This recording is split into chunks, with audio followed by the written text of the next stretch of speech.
చేయుదురా. ఎంత చక్కని, ఎంత భయంకరమైన మాట అండి. అయ్యి ఇదేంటండి, పుసిక్కిని ఇంత మాట అనేశాడు.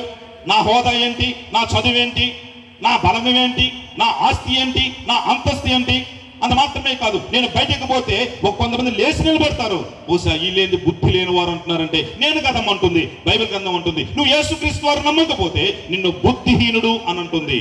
ఆస్తి ఉంది, అంతస్తు ఉన్నది, భార్య ఉంది, భర్త ఉన్నాడు, కానీ అన్ని ఉన్నా కూడా బుద్ధి లేకపోతే నీవు బుద్ధి లేని వాడివని దేవుడు పిలుస్తున్నాడండి. ఆలోచించండి, బ్రతకటానికి బుద్ధి కావాలి. అయితే అలా ఎలాంటి బుద్ధి అండి? స్వస్థ బుద్ధి కావాలి, సుబుద్ధి కావాలండి. సుబుద్ధి కలిగి ఉండాలి, అలాగే మంచి బుద్ధి కలిగి ఉండాలి. బహుశా సుబుద్ధి అంటే ఏంటి, అది కూడా నేను చెప్తాను. కీర్తన గ్రంథం 14:1 ఒక చక్కని మాట్లాడినాను. దేవుడు లేడని బుద్ధిహీనులు తమ హృదయములో అందుకున్నది. బుద్ధి లేని వారు మీకు అర్థమైపోయింది ఎవరంట? దేవుడు లేడు అనుకునేవారు బుద్ధిహీనులు అని చెప్తున్నాడు. ప్రియమైన సోదరులారా, ప్రియమైన సోదరి, ఈ రాత్రికాల వేళ నీ దృష్టిలో అంత మాత్రమే కాదు, నువ్వు నీ ఆలోచనలో దేవుడు ఉన్నాడు అనుకుంటున్నావా, లేడు అనుకుంటున్నావా? ఈ సమయంలో దేవుడు నీతో మాట్లాడుతున్నాడండి. అంత మాత్రమే కాదండి, బహుశా నేను దేవుడు లేడు అని అన్నాను అనుకోండి, బహుశా నేను ఈ సెల్ ఫోన్ యూజ్ చేస్తున్నాను, ఈ సెల్ ఫోను బహుశా నా దగ్గరకు వచ్చి, బహుశా దీన్ని తయారు చేసిన వాళ్ళు ఎవ్వరు లేరు, అంత మాత్రమే కాదు, నాకు పైనుంచి దిగొచ్చి పడింది అని నేను అనుకున్నాను అనుకోండి, అప్పుడు ఏంటండి, బహుశా నేను దేవుడు లేను అనుకుంటే అది వాస్తవమే. కానీ నేను ఇది 65,000 పెట్టుకున్నానండి, ఇది 65,000 పెట్టుకున్నాను. ఒకళ్ళు అమెరికా నుంచి తీసుకొచ్చి ఇక్కడ పెట్టారు, ఇక్కడి నుంచి నేను కొనుక్కున్నాను. కనుక ఏంటంట, ప్రభునందు ప్రియమైన వాళ్ళరా, నిన్ను సృష్టించిన వాడు ఉన్నాడు. సృష్టం ఉందంటే దాన్ని సృష్టించిన వాడు తప్పకుండా ఉంటాడు. కనుక ఒకసారి నువ్వు సృష్టించిన సృష్టికర్త లేడన్నావంటే, ఒకసారి దేవుడు వాక్యాన్ని బట్టి నీవు బుద్ధిహీనుడివి అని దేవుడు ఈ సమయంలో ప్రభు మనతో మాట్లాడుతున్నాడండి. ప్రియమైన సోదరులరా, ఈ రాత్రి నీ హృదయంలో ఏమనుకుంటున్నావు? ప్రియ సోదరుడా, ప్రియ సోదరి, ఆయా ఏదోలండి గడిచిపోతుంది, బ్రతుకుతాం, పిల్లలు కంటాం, పెద్దవాళ్ళు చేస్తాం, వారికి ఏదో సంపాదిస్తాం, బహుశా నా ప్రాణం నాపోతుంది, గాల్లో గాలి, మట్టిలో మట్టి. బహుశా ఎవరు చూసి వచ్చారండి, ఈ చెప్పే ఈయన చూసి వచ్చారా అని చెప్పి చాలా మంది అనుకుంటారు. ప్రియమైన సోదరులారా, ఈ రాత్రికాలం దేవుడితో మాట్లాడుతున్నాడు. దేవుడు ఉన్నాడు, దేవుడు ఉన్నాడు, ఆయన అన్ని చూస్తున్నాడు, ఆయన తీర్పు తీరుస్తాడు. ప్రతి ఒక్కదానికి లెక్క అప్ప చెప్పవలసినటువంటి ఆవశ్యకత ఉన్నదని దేవుడు వాక్యం తెలియజేస్తుంది. ఆయన లేకుండా మనము లేము, ఆయన లేకుండా మన మనుగడ లేదు. అందుకని యోహాను సువార్తల ఒక చక్కని మాట అంటున్నారు, తీవలేదు, సమస్తమును ఆయన మూలముగా కలిగినది ఏదియు ఆయన లేకుండా కలగలేదంట. నువ్వు అనుకుంటున్నావేమో ఆయన లేకుండా బహుశా నాకు అన్ని ఉన్నాయి అనుకుంటున్నావేమో, నువ్వు తింటున్న ఆహారం కూడా ఆయన ఇచ్చినదే. ప్రియమైన సోదరులారా, నువ్వు ఉంటున్నటువంటి ఇల్లు కూడా ఆయన ఇచ్చినదే. నువ్వు అనుకోవచ్చు, ఆయన లేకుండా నీ ఉద్యోగం లేదు, ఆయన లేకుండా నీ వ్యాపారం లేదు, నీ జ్ఞానం, నా తెలివి, నా యొక్క ఆస్తి, నాకు అంతస్తు అని అనుకుంటున్నావా? ఒక్కో గడియ రాబోతుంది, అవన్నీ విడిచి వెళ్ళవలసినటువంటి ఆవశ్యకత ఉంది.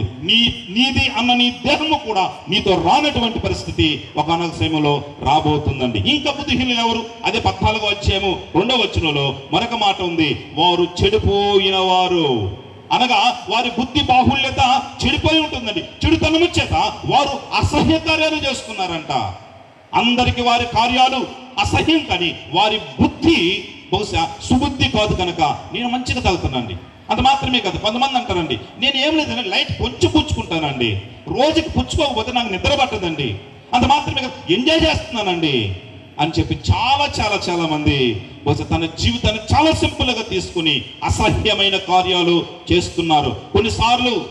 కొన్నిసార్లు భర్త చేస్తున్న కార్యాలు భార్యకు నచ్చవు, భార్య చేస్తున్న కార్యాలు భర్తకు నచ్చవు, పిల్లలు చేస్తున్న కార్యాలు బహుశా తల్లిదండ్రులకు నచ్చు, తల్లిదండ్రులు చేస్తున్న కార్యాలు పిల్లలకు నచ్చు.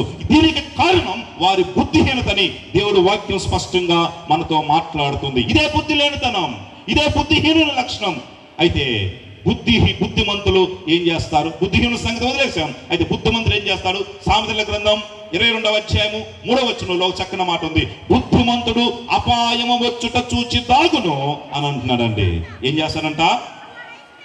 అదే 15వ అధ్యాయము సామెతల 15వ అధ్యాయం 24వ వచనంలో కూడా, క్రిందనున్న పాతాళమును తప్పించుకొనవలని బుద్ధిమంతుడు పరమునకు పోవు మార్గమున నడుచుకొనును. ఏందంట? నువ్వు బుద్ధిమంతుడు అయితే నువ్వు పాతాళాన్ని తప్పించుకుంటావు. నువ్వు బుద్ధిమంతుడవైతే నువ్వు నరకాన్ని తప్పించుకుంటావు. నువ్వు బుద్ధిమంతుడవైతే ఆ అగ్నిగుండాన్ని తప్పించుకుంటావు. అది తప్పించుకోవాలని ఇంత ఖర్చు. మరొక మాట చెప్తున్నాను, ప్రియమైన సోదరులారా, ప్రియమైన కిందనున్న పాతాళాన్ని తప్పించుకుని పరమునకు వెళ్ళే మార్గమున నువ్వు ఉంటావు. ప్రభు ఈ యొక్క 2 వచనాల్లో రెండు పదాలు మనం చూడవచ్చు. పాతాళం, పరలోకం, మరణం, జీవం. ఇక్కడ చేరినటువంటి ఈ మాటలు వింటున్నటువంటి నీతో ఒక సూటి ప్రశ్న, నువ్వు పరలోకానికి పోతావా, పాతాళానికి పోతావా? ఈ మాటలు అడిగామనుకోండి, నేను బాప్తిసం తీసుకుని చాలా సంవత్సరాలు అవుతుందయ్యా, నువ్వు నరకం అంటావేంటి అని అనుకోవచ్చండి. అంత మాత్రమే కాదు, నేను చాలా యాక్టివ్గా ఉంటానని చర్చిలో అబ్రహాం పాస్టర్ గారు చాలా సహకరిస్తానండి అని అనుకుంటున్నారు. ప్రియమైన సోదరులారా, మరొక మాట అడుగుతున్నాను, నువ్వు పాతాళానికి వెళతావా, పరలోకానికి వెళతావా? దేని కోరుకుని సిద్ధపడుతున్నావు? దేని కోరుకుని ప్రశ్నలు జీవిస్తున్నావు? నువ్వు జీవించే ప్రతి ఒక్క క్షణం, నువ్వు బ్రతుకుతున్న ప్రతి ఒక్క బ్రతుకు, నువ్వు మాట్లాడుతున్న ప్రతి ఒక్క మాట ఆయన ముక్తికి మార్గాన్ని సుగమం చేస్తుందని ఈశ్వర ప్రభు మనతో మాట్లాడుతున్నాడు. మానవుడు చెడుతనం చేస్తూ పాపిగానే మిగిలిపోతున్నాడండి. అందుకే దైవగ్రంథం చెప్తుంది, ఏ భేదము లేదు, అందరూ పాపము చేశారంట. ఎంత ఘనుడు అయినా ప్రభునందు దేవుడి దృష్టిలో నువ్వు పాపివే. ఫలితంగా నువ్వు చేసేటువంటి ఆ యొక్క పాప కార్యాలను బట్టి, నీ బుద్ధిహీనతను బట్టి ప్రభునందు ప్రియమైన నీ కోసం నరకం సిద్ధమవుతుందండి. ప్రియమైన సోదరులారా, నువ్వు నరకానికి సిద్ధపడుతున్నావా, పరలోకానికి సిద్ధపడుతున్నావా? ఈ రాత్రి దేవునితో మాట్లాడుతున్నాడు. ఇంకా బుద్ధిహీనతలో ఉంటే, ఇంకా చెడు కార్యాలు చేస్తుంటే, ఇంకా ఆయనకు వ్యతిరేకంగా జీవిస్తుంటే, విసర్జించే వాటిని విసర్జించకపోతే, ఈ రాత్రికాలంలో దేవునితో స్పష్టంగా మాట్లాడుతున్నాడు, నీతో సూటిగా మాట్లాడుతున్నాడు, నిన్ను ప్రేమించి నీ హృదయవాకుల దగ్గరికి వచ్చి మాట్లాడుతున్నాడు. ఇకనైనా మారమ్మా, ఇకనైనా మారయ్య సోదరులారా. అందును బట్టి మరొక మారు మాట్లాడుతున్నాను. అయితే నేను 3 మాటలు చెప్పి నేను నా యొక్క వాక్ సందేశాన్ని ముగిస్తాను. తర్వాత దైవజనులు ఉన్నారు, వారికి సమయాన్ని అప్పగిస్తాను. అయితే నేను పాతాళాన్ని ఎందుకు తప్పించుకోవాలి? రెండవది, పాతాళానికి ఎవరు వెళతారు? పాతాళం తప్పించుకునే జీవ మార్గం ఏమిటి? పాతాళం తప్పించుకోవాలంటే ఈ రాత్రి నీవు ఏం చేయాలి? దర్శనం ఇది చాలండి. ప్రియమైన వాళ్ళరా, పాతాళాన్ని ఎందుకు తప్పించుకోవాలి? పాతాళానికి ఎవరు వెళతారు? పాతాళాన్ని తప్పించుకునే జీవ మార్గం ఏంటి? అంత మాత్రమే కాదు, పాతాళం తప్పించుకోవాలంటే నీవు ఈ రాత్రికాల వేళ ఏం చేయాలి? ఎందుకు తప్పించుకోవాలి? చూద్దాం. లోకరాసు వర్తమానము 16వ అధ్యాయము 23వ వచనంలో ఒక మాట ఉంది. అప్పుడతను పాతాళములో బాధపడుచు కన్నులెత్తి దూరము నుంచి అబ్రహాము రొమ్మున ఆనుకున్నటువంటి లాజరును చూచి. అనగా పాతాళములో ఏముందండి? ఏముంది? బాధ ఉన్నది, వేదన ఉన్నది. అంత మాత్రమే కాదు, భయంకరమైన వ్యధ ఉన్నది. అలాగే 24వ వచనంలో కూడా మనం చూసుకోవచ్చు అండి. అక్కడ అగ్ని ఆరదు, పురుగు చావదు, బాధ తీరదు, తీరన యాతన, తీర్చలేని బాధ ఆ పాతాళములో ఉన్నదండి. ఇలాగే ఒక దైవజనుడు ఒక యవ్వనస్తుని అడిగాడంట. ఏంటంటే, అయ్యా, ఎందుకురా నీ జీవితాన్ని వ్యర్థం చేసుకుంటావు? యేసుక్రీస్తుని నమ్ముకుంటే నువ్వు పరలోకానికి వెళతావు కదా, నీ బ్రతుకు మార్చుకోరా అని అడిగాడంట. సరే, ఆయన ఒక వింతైన సమాధానం చెప్పాడు. పాస్టర్ గారు, పిచ్చోళ్ళే పరలోకానికి వెళ్తారు, తెలివి కల్ల వాళ్ళు నరకానికి వెళ్తారు అనంట. ఇదేందిరా బాబు, మేము తెలివి కల్ల వాళ్ళం అనుకొని, మేము బుద్ధి కలగలం అనుకొని, బహుశా నువ్వు నమ్మకమని నేను చెప్తున్నావు, నువ్వేంటి ఇలాగా అంటావు అని అంటే, వాడు ఒక ప్రశ్న అడిగాడంట. పాస్టర్ గారు, నేను ఒక అడుగుతాను, చెప్తావా? సినీ యాక్టర్లు ఎక్కడికి వెళ్తారు? నరకానికి వెళ్తారా? అంత మాత్రం హీరోయిన్లు ఎక్కడికి వెళ్తారు? నరకానికి వెళ్తారా? దర్శకులు ఎక్కడికి వెళ్తారు? నరకానికి వెళ్తారా? అంత మాత్రం ఇంకోళ్ళు ఎక్కడికి వెళ్తారు? సినిమా ప్రొడ్యూస్ చేసే వాళ్ళు ఎక్కడికి వెళ్తారు? బహుశా నరకానికి వెళ్తారా? అక్కడ డ్యాన్సులు, హీరోలు అందరూ డ్యాన్సులు. బహుశా నీలాంటి పిచ్చోళ్ళు పరలోకానికి వెళ్తాను, కానీ నాలాంటి తెలివి కల్ల వాళ్ళు ఆ డ్యాన్సులు చూడటానికి నరకానికి వెళ్తాము అని చెప్పన్నారంట. వరే వీటికి ఇట్టుంది, వీడికి ఏం చెయ్యాలని చెప్పేసి ఆలోచించి ప్రభు నడిపినప్పుడు బట్టి ఒక మాట చెప్పారంట. సరేరా, అక్కడ డ్యాన్సులు ఉండేది ఖాయమే, కానీ ఒక మాట చెప్తాను, అక్కడ డ్యాన్సులు ఉండేది ఖాయం, కానీ ఆ మంటలు, ఆ వేదన, ఆ బాధ, ఆ తీరనటువంటి అగ్ని ఆరినటువంటి ఆ పరిస్థితిని బహుశా చూసుకొని, బహుశా నీ డ్యాన్స్ నువ్వు చూసుకోవటానికి సరిపోదురా, ప్రక్కనోళ్ళ డ్యాన్స్ ఏం చూస్తావురా అని అన్నాడంట. అర్థమైందండి? మీరు నవ్వటం లేదు. ప్రక్కనోళ్ళ డ్యాన్స్ ఎందుకు చూస్తావు అన్నాడంట. ప్రియమైన వాళ్ళరా, నరకాన్ని కొంతమంది ఇలాగ కూడా చూస్తున్నారండి. ప్రియమైన సోదరులారా, అగ్నిలో కాలుతున్నటువంటి బహుశా అగ్నిలో వేతనం ఉన్నది, ప్రభుత్వ నవ్వుకుంటున్నావేమో నువ్వు, బహుశా ఈ సమయంలో నువ్వు దీని గురించి ఆలోచిస్తున్నావేమో. నమ్మకపోతే నీ పరిస్థితి కూడా అదే. ఆయన కోసం జీవించకపోతే ఆయన పరిస్థితి, నీ పరిస్థితి కూడా అదే. నేను బుద్ధిమంతులే, నా భార్య నన్ను బుద్ధిమంతులు అంటుంది, నా యొక్క భర్త నన్ను బుద్ధిమంతురాలు అంటున్నారు, నా పిల్లలు నా బుద్ధిమంతురాలు అంటున్నారు, నా ఎదుటివారు నా బుద్ధిమంతురాలు అంటున్నానని నీవు నీ బుద్ధికి కొద్దిగా లిమిటేషన్స్ సృష్టించుకొని దాంట్లోనే తిరుగుతున్నావేమో. ఈ రాత్రిగా దేవుడు వాక్యంతో మాట్లాడుతుంది.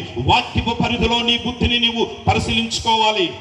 ఈ వాక్యపు సరిహద్దులలో నీ బుద్ధి ఉందా లేదా అని చెప్పేసి ఈ రాత్రికాల వేళ పరిశీలించుకోవాలని ఈ సమయంలో ప్రభు మనతో మాట్లాడుతున్నాం. నరకములో బాధ ఉన్నది, యాతన ఉన్నది. రెండవది, ఎవరు వెళతారు? 5వ అధ్యాయము, యెషయా గ్రంథం 5వ అధ్యాయము 14వ వచ్చిన భాగంలో ఒక చక్కని మాట ఉంది. అందుచేతనే పాతాళము గొప్ప ఆశ పెట్టుకొని అపరిమితముగా తన నోరు తెరుచుచున్నది. ఏంటంటే ఎవరు వెళ్తారండి? ఆ తర్వాత భాగం ఇంకా చాలా ఉన్నాయి. ప్రియమైన సోదరులారా, పాతాళం పెద్దగా నోరు తెరుచుకుని చూస్తుందంట. ఎవరి కోసం అండి? డబ్బు లేని వారి కోసమా? ఆస్తి లేని వారి కోసమా? బిడ్డలు లేని వారి కోసమా?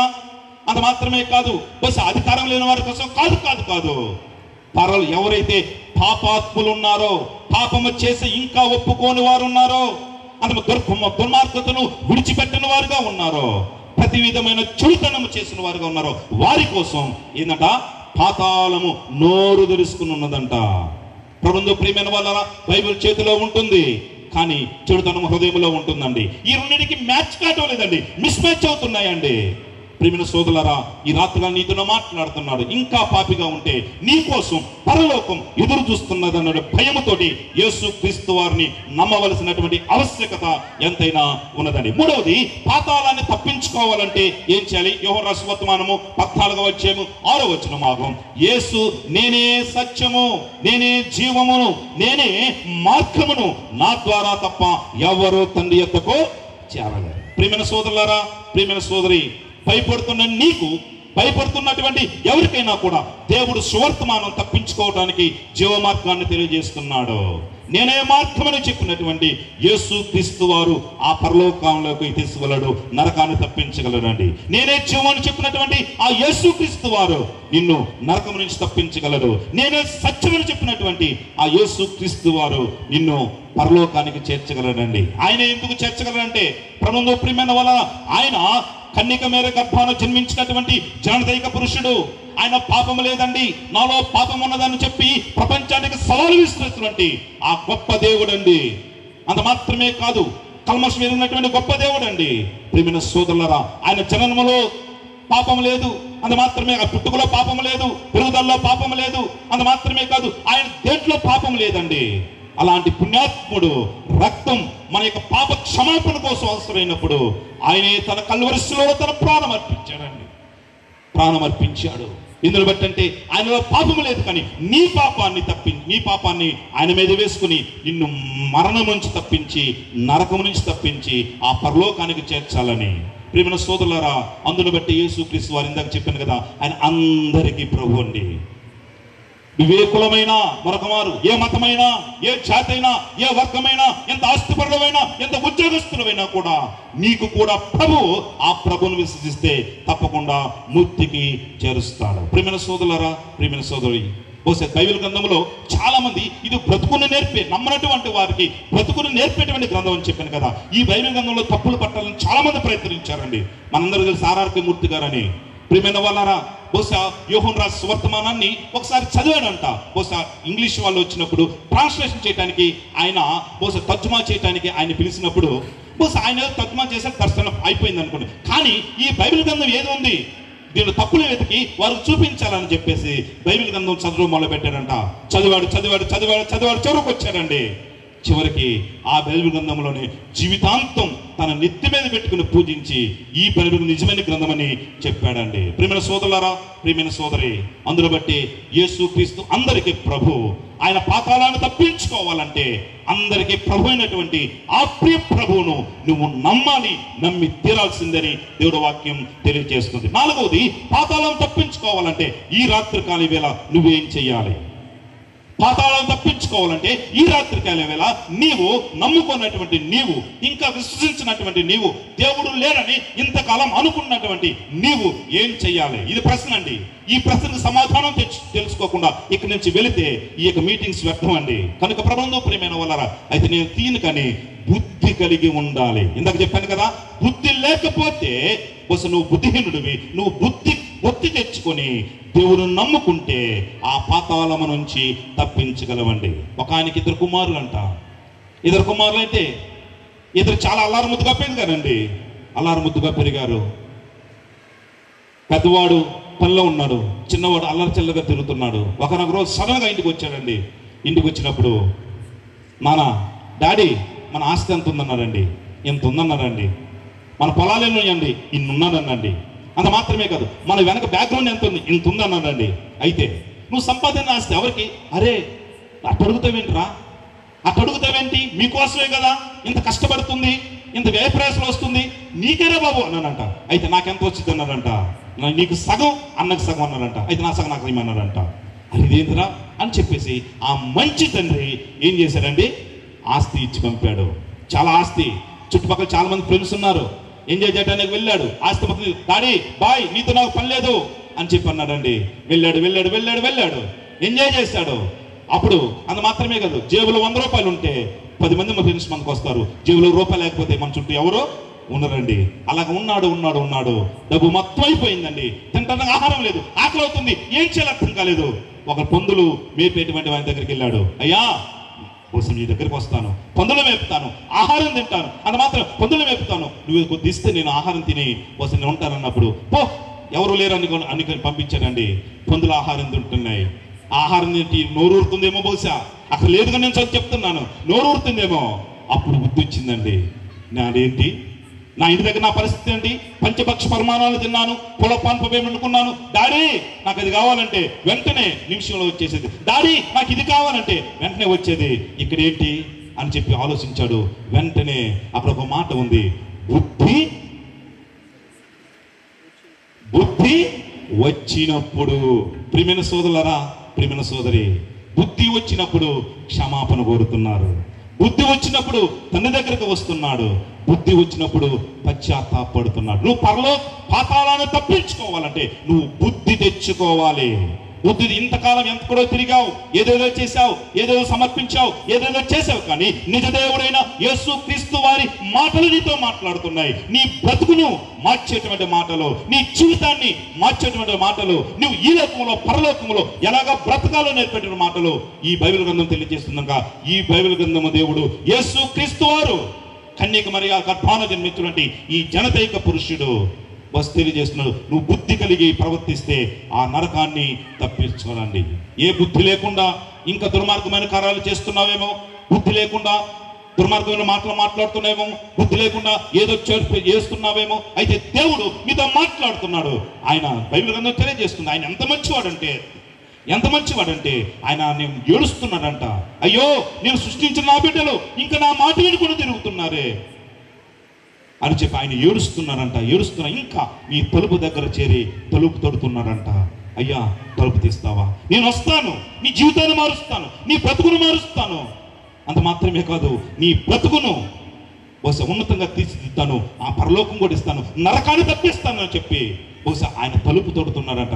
చాలా మంది అంటారండి, ఆయన తలుపు తట్టం ఎందుకు, తీసుకుని రావచ్చు కదా అంటారండి. బస్ మీకు చిన్న ప్రశ్న అండి, మన దొంగ వచ్చారనుకోండి, ఏమండి తలుపు తీస్తారా? మేము దొంగతనం చేయాలంటారండి. కానీ మన బంధువులు వచ్చారనుకోండి, ఏమంటారు? గౌరవంగా తలుపు దగ్గర నిలబడి కాలింగ్ బెల్ నొక్కుతారు. కాలింగ్ బెల్ లేకపోతే 2 సార్లు తడతారండి. అయ్యా, నేనున్నాను, నేను లోపలికి రావచ్చా లేదా అని చెప్పి గౌరవంగా మనల్ని అడుగుతారండి. ప్రియమైన సోదరులారా, మన దేవుడు మనల్ని గౌరవించే దేవుడు, మన దేవుడు మన పద్ధతులను గౌరవించే దేవుడు, మన దేవుడు మన జీవితాన్ని గౌరవించే దేవుడు. కనుక ఇంకా హృదయం అనే తలుపు యొద్ద ఇంకా తడుతున్నాడు, ఇంకా నాకు చేస్తున్నాడు. ఇంకా ఎంతకాలం నువ్వు తీసుకుండా ఉంటావు?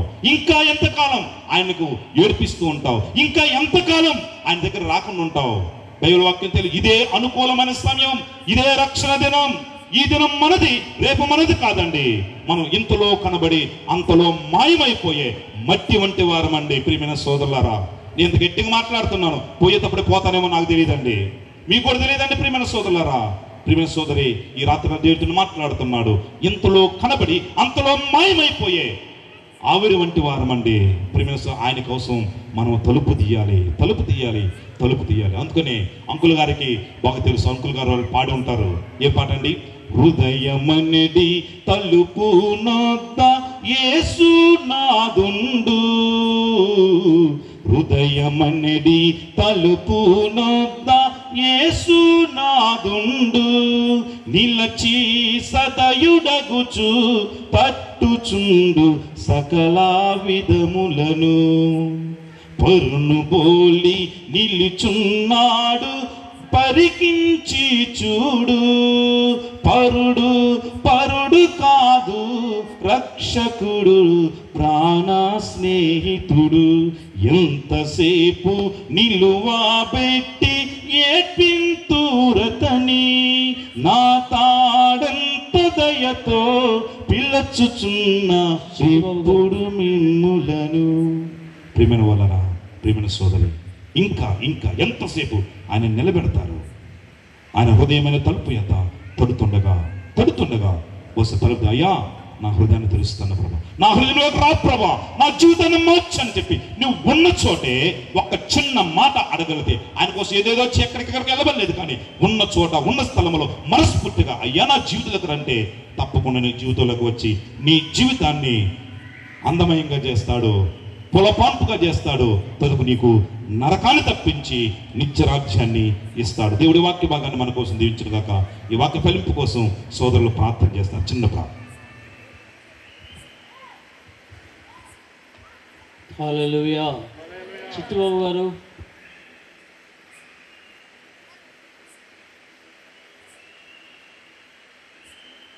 సునీల్ ఇక్కడే ఉన్నాయ్యా. దేవునికి స్తోత్రం చెప్దాం. సౌండ్ బిడ్డయా. హల్లెలూయా. చక్కని సందేశాన్ని సహోదరులుగా మనం విన్నాం. దేవుడు వారిని దీవించునుగాక. ఆమె చెప్పరా? నేను చెప్పమని చెబుతారా? ఎందుకంటే ఆయన చక్కగా చదువుకున్నాడు, మంచి ఉద్యోగం చేయగలిగిన వాడే, కానీ సేవ కొరకు దేవుడు పిలుచుకున్నాడు, ప్రత్యేకపరుచుకున్నాడు. ఇంకొంచెం సౌండ్ పెట్టేయా, ఏం కాదు. హల్లెలూయా. అదే సంగతి. పవర్ ఉండాలి. వాళ్ళ నాన్నగారు నాకు బాగా తెలుసు. కొన్ని ప్రయాణాలు కూడా ఆయనతో, దూర ప్రయాణాలు కూడా చేయడం జరిగింది. అనేక కార్యక్రమాల్లో పాల్గొన్నాం. ఇంకా చెప్పాలంటే యునైటెడ్ పాస్టర్స్ ఫెలోషిప్లో మేమందరం కూడా చాలా సంవత్సరాలు సహవాసం కలిగి ఉన్నాం. ఆయన అకస్మాత్తుగా ఈ లోకయాత్ర ముగించుకొని ప్రభు దగ్గర చేరారు. ఆ సందర్భం కూడా నేను అక్కడికి వెళ్ళడానికి, వాళ్ళ అమ్మగారు చనిపోయినప్పుడు కూడా అక్కడికి వెళ్ళడానికి ప్రభు సహాయం చేశారు. అక్కడ నేను ఒక చిన్న సాక్ష్యాన్ని విన్నాను. అదేంటంటే శ్యాంబాబు గారు వాళ్ళ తల్లికి తండ్రికి గొప్ప పరిచర్య చేశారు. చెప్పబడదాం ఒకసారి. హల్లెలూయా. నేను చాలా సంతోషించాను. తల్లిదండ్రులకు పరిచర్య చేయగలిగిన మనస్సును దేవుడు ఆయనకి ఇచ్చాడు. గొప్ప ధన్యత. యవనస్తులారా, మీ తల్లిదండ్రులకు పరిచర్య చేయడం నేర్చుకోండి. మీకెంత పరిచర్య చేస్తేనో ఇంతవారయ్యారు. కాబట్టి అది అందరూ నేర్చుకోవడానికి ఒక పాఠం. దేవునికి స్తోత్రం కలుగును గాక. హల్లెలూయా. హల్లెలూయా. ప్రార్థించే దానికంటే ముందుగా ఇమ్మానుయేల్ వచ్చి ఒక చరణం, ఒక పల్లవి పాడతాడు. మరలా రెండవ వర్తమానం మనం విందాం. ముఖ్య ప్రసంగికులుగా మన మధ్యకి హైదరాబాద్ నుంచి వచ్చినటువంటి సాయి తేజ దూరే గారు, వారిని వేదిక మీదకి ఆహ్వానిస్తాం. గట్టిగా చప్పట్లు కొడదాం.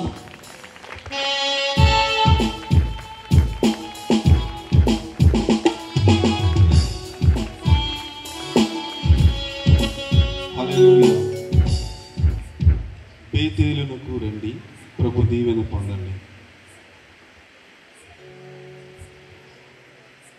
హల్లెలూయా. బేతేలునకు రండి, ప్రభు దీవెన పొందండి. బేతేలునకు రండి, ప్రభు దీవెన పొందండి. ఇది మన సంఘం రాసిన పాట.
దేవునికి స్తోత్రం. హల్లెలూయా. అలాగే తలలో ఉంచి కళ్ళు మూసుకుందాం. విన్న వాక్యాన్ని బట్టి, అదేవిధంగా చెప్పబోతున్న దేవుని సందేశాన్ని బట్టి ప్రభువు మనతో మాట్లాడారు. దానిని బట్టి ఒకసారి మనము హృదయ పరిశీలన చేసుకుందాం. బుద్ధి కలిగి ప్రవర్తిస్తున్నామా లేదా, బుద్ధి వివేకమును కలిగి పరలోక రాజ్యములో ఉండినట్లుగా దేవుని వాక్యం ఈ రాత్రికాల సమయం అంతా మనతో మాట్లాడినందుకు ప్రభువుకి కృతజ్ఞతాస్తుతులు చెల్లిస్తూ సరిచేసుకోవలసిన వారు సరిచేసుకుంటూ, అదేవిధంగా రెండవ వర్తమానం దేవుని సేవకులు మన మధ్యలో బోధించబోతుండగా దేవుడు వారిలో నుండి చెరువచ్చిన మనందరితోటి కూడా మాట్లాడినట్లుగా మన మధ్యలో ఉన్న సోడు ఆశీర్వాదం వచ్చి ప్రార్థనలు నడిపిస్తారు.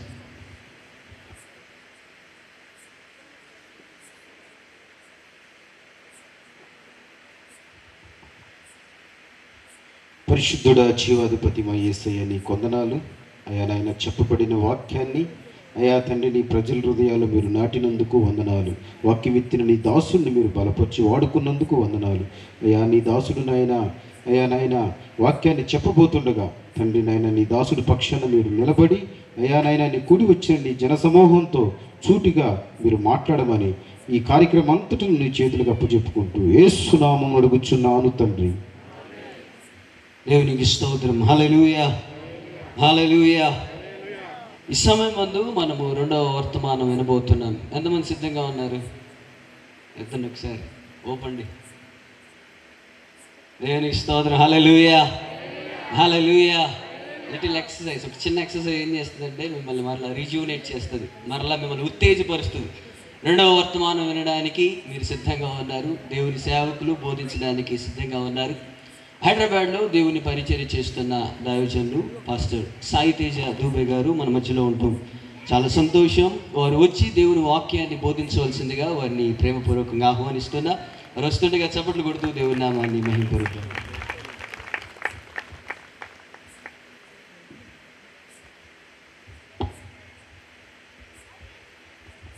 హల్లెలూయా, హల్లెలూయా. బిగ్గరగా దేవునికి స్తోత్రం కలిగినాక.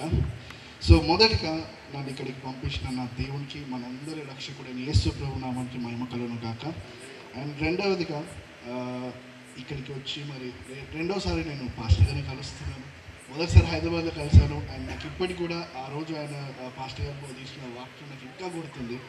ఒక ఇల్లు ఎలా కట్టబడాలి అనే ఒక అంశం పైన ఆ రోజు మాట్లాడారు. సో ఆ రోజు నాకు అనిపించింది ఏంటంటే, వారి యొక్క సేవా జీవితము, లేకపోతే ఇన్ని సంవత్సరాలు ఎన్నో ఆత్మలకి ఆదర్శంగా నిలబడ్డారు. దాన్ని బట్టి దేవునికే మహిమ కలుగుగాక. ఎందుకంటే మేము ఇప్పుడిప్పుడే సేవలో బలంగా నిలబడుతున్నాము. వారిని చూసి అనేకమైన విషయాలు నేర్చుకోవాలి, ఇంకా ముందు అనేకమైన ఆత్మను రక్షించాలి. దాన్ని బట్టి దేవునికే మహిమ కలుగుగాక. సో రెండవదిగా అలానే దైవ సేవకులు శ్యామబాబు గారు మరి చాలా చక్కని సందేశం అందించారు. ఏంటంటే దేవుడు ఉన్నాడా మొదటి ప్రశ్న. ఎందుకంటే మనకి కాలం గడుస్తున్న కొద్దీ చాలా రకమైన విభేదాలు లేకపోతే ఆలోచనలు బయటకు వచ్చి ఏమైపోతుందంటే, ఏథిస్ట్ అనేవారు వస్తున్నారు. ఏథిస్ట్ అంటే నాస్తికులు అంటారు. దేవుడు లేడు అని వాదించే వాళ్ళు బోల్డ్ మంది తయారైపోయారు. అదొక బాధ అయితే, ఇంకొక భాగం ఏంటంటే ప్రభువుని తెలుసుకున్న వాళ్ళు కూడా వాళ్ళ విశ్వాసంలో కొనసాగింపబడి రక్షణ పొంది ప్రభువును తెలుసుకొని కూడా ఏదైనా సమస్య రాగానే, కొంచెం కష్టకాలం రాగానే దేవుడు ఉంటే ఎందుకు ఇలా జరుగుతుంది అని కొన్ని మాటలు అన్నప్పుడు నాకు బాధ కలుగుతుంది. ఎందుకంటే ఇంత గొప్ప రక్షణ చూసి, ఇంత గొప్ప ప్రేమను చూసి కూడా ఈ మాట మనం అంటున్నామంటే బహుశా మనం ఇంకా దేవుని సరిగా అర్థం చేసుకోలేదేమో నాకు అనిపిస్తుంది.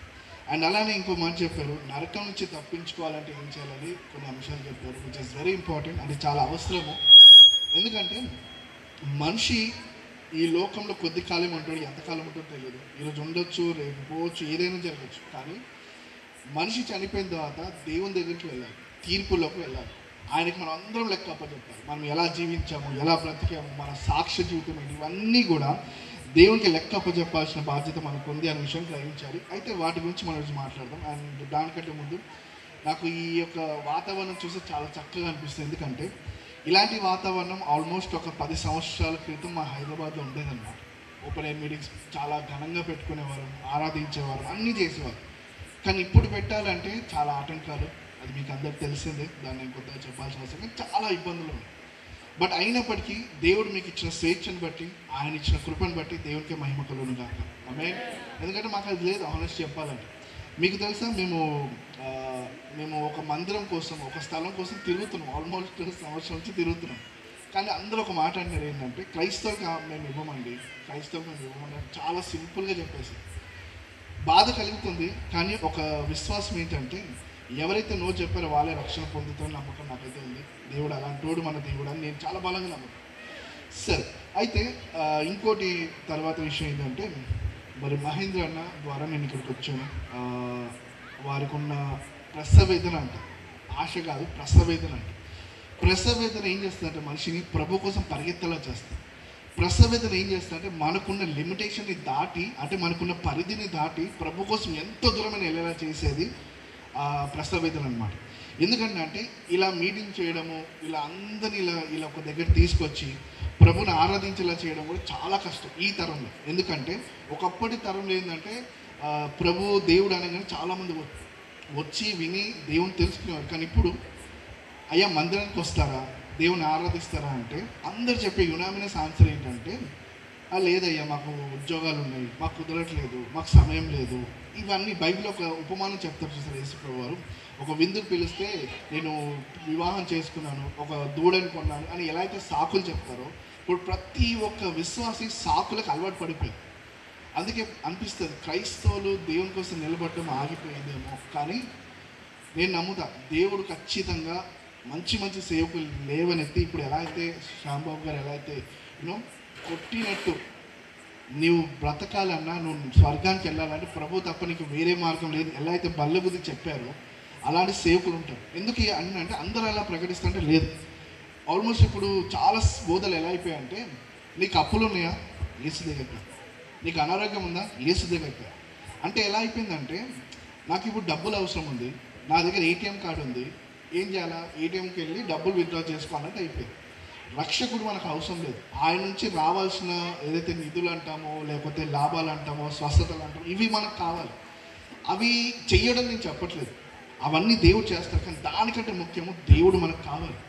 రక్షకుడు లేనిదే మన జీవితం లేదు. అది అర్థమైన రోజు ఇవన్నీ కాదు ప్రభా, నువ్వు ఉంటే చాలు ప్రభా అని మనం పాట పాడుతాం. ఆ సాంగ్ కూడా ఉంది కదా, నువ్వు ఉంటే నాకు చాలేసేయాలి. అది అందరికి వచ్చి అనుకుంటా కదా, ఇక్కడ నాతో సహా వచ్చు. కానీ నేను పాడిన ప్రతిసారి నన్ను నేను ప్రశ్నించుకుంటాను, దేవా నిజంగా నాకు నువ్వు చాలా, నిజంగా నాకు నువ్వు తప్ప నాకు వేరే ధ్యాస లేదా, నిన్ను తప్ప నేను వేరే దాన్ని ప్రేమించట్లేదా, నన్ను నేను ప్రశ్నించుకొని నేను దేవుని దగ్గర విజ్ఞాపన చేస్తాను, ప్రభా నాకు నీకంటే ఏది ఎక్కువ కావద్దు ప్రభా అని ప్రార్థన చేస్తాను.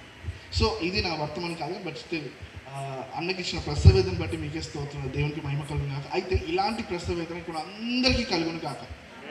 Man yeah right.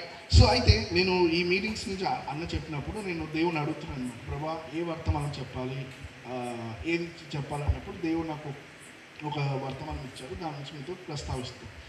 సో మన అందరం కూడా ఒకప్పుడు బంగారము ఎంత 90s-60s ఆ టైంలో ఏమో 65 రూపాయలు తులం ఇలా ఉండేదన్నమాట. ఇప్పుడు ఎంతకు వెళ్ళింది, మొన్న 1,00,000 టచ్ చేసి 94, 98, 96కి వచ్చింది. అయితే ఎందుకు ఇది మాట్లాడుతున్నా అంటే, మన దగ్గర విలువైంది ఉంటే దాన్ని కాపాడుకుంటాం, అవునా కాదు? అత్యంత విలువైంది ఏదైతే ఉంటుందో దాన్ని మనం కాపాడుకుంటాం. మన జీవితంలో అత్యంత విలువైంది ఏంటంటే రక్షణ. అది ప్రభు ఇచ్చాడు మనకి. అది ఎలా వచ్చింది, మనం కష్టపడితే వచ్చిందా, మనం రెగ్యులర్గా ప్రార్థన చేసి రెగ్యులర్గా సంఘానికి వెళ్ళిపోయి దేవునికి కానుకలు ఇచ్చేసి ఇవన్నీ చేస్తే రక్షణ వచ్చిందా, లేదా ప్రభు ఉచితంగా ఇచ్చాడా? ఉచితంగా ఇచ్చాడు. మీకు తెలుసా, ఇస్లామిక్ ధర్మంలో వాళ్ళకి 5 పిల్లర్స్ అంటారు, 5 స్తంభాలు అంట. అంటే ఈ 5 పాటిస్తే వాళ్ళకి రక్షణ కలుగుతుంది వాళ్ళ విశ్వాసం. హైందవ ధర్మంలో 4 పునాదులు ఉంటాయి. ఆ 4 పునాదులు నమ్మితే వాళ్ళకి రక్షణ కలుగుతుంది, వాళ్ళు నమ్ముతారు. సో ప్రతి ఒక్కరి దాంట్లో ఇవి చేస్తే నాకు మోక్షం కలుగుతుంది, ఇది చేస్తే నాకు రక్షణ కలుగుతుంది నమ్మేవారు ఉన్నారు. అయితే వారి విశ్వాసం నుంచి నేను ఇప్పుడు మాట్లాడదలుచుకోవట్లేదు, కానీ ఇప్పుడు మన విశ్వాసం నుంచి మాట్లాడుకుందాం. మనం ఏదో చేస్తే సంపాదించింది రక్షణ కాదు, ఏమి చేయకపోయినా ప్రభుని నమ్మితే పొందుకుంది రక్షణ. చాలా విలువైందండి, దాన్ని కాపాడుకోవాలనే దాని నుంచి ఈరోజు మనం మాట్లాడుకుందాం. ఎందుకంటే మొదట నా దగ్గర ఉన్న వస్తువు ఎంత విలువైందో నాకు అర్థమైతే దాన్ని చాలా జాగ్రత్తగా చూసుకుంటాం. అసలు దానికి విలువ లేదనుకోండి, దాన్ని పట్టించుకో.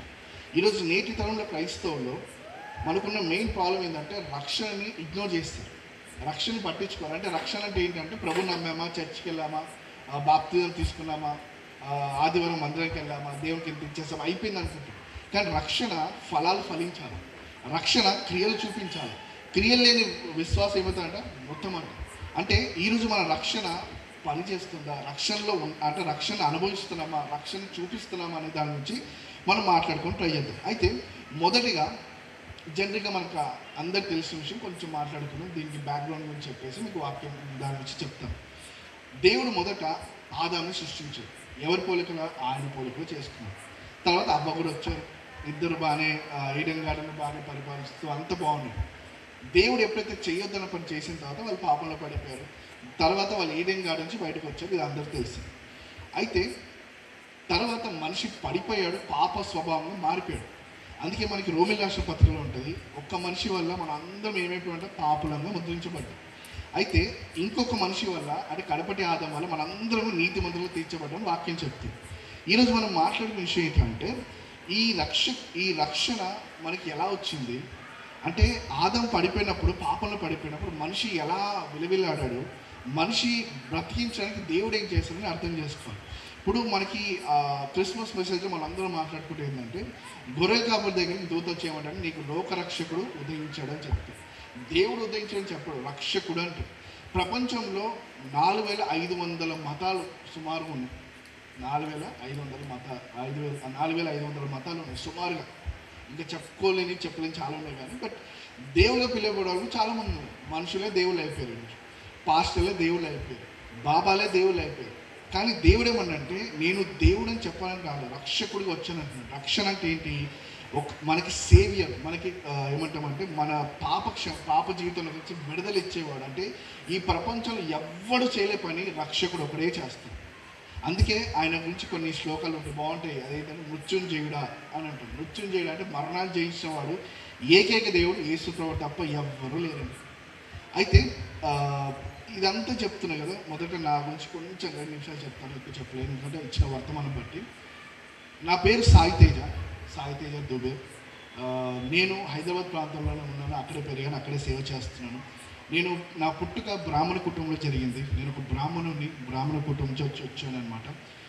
2008లో ప్రభుని తెలుసుకొని 2014 నుంచి సేవ చేస్తూ కొనసాగిస్తున్నాను అనమాట సేవ.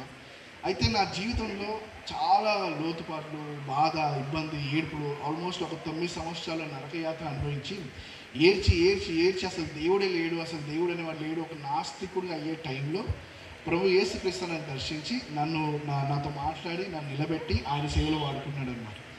అయితే నా యాత్రలో కొన్ని విషయాలు చెప్తాను.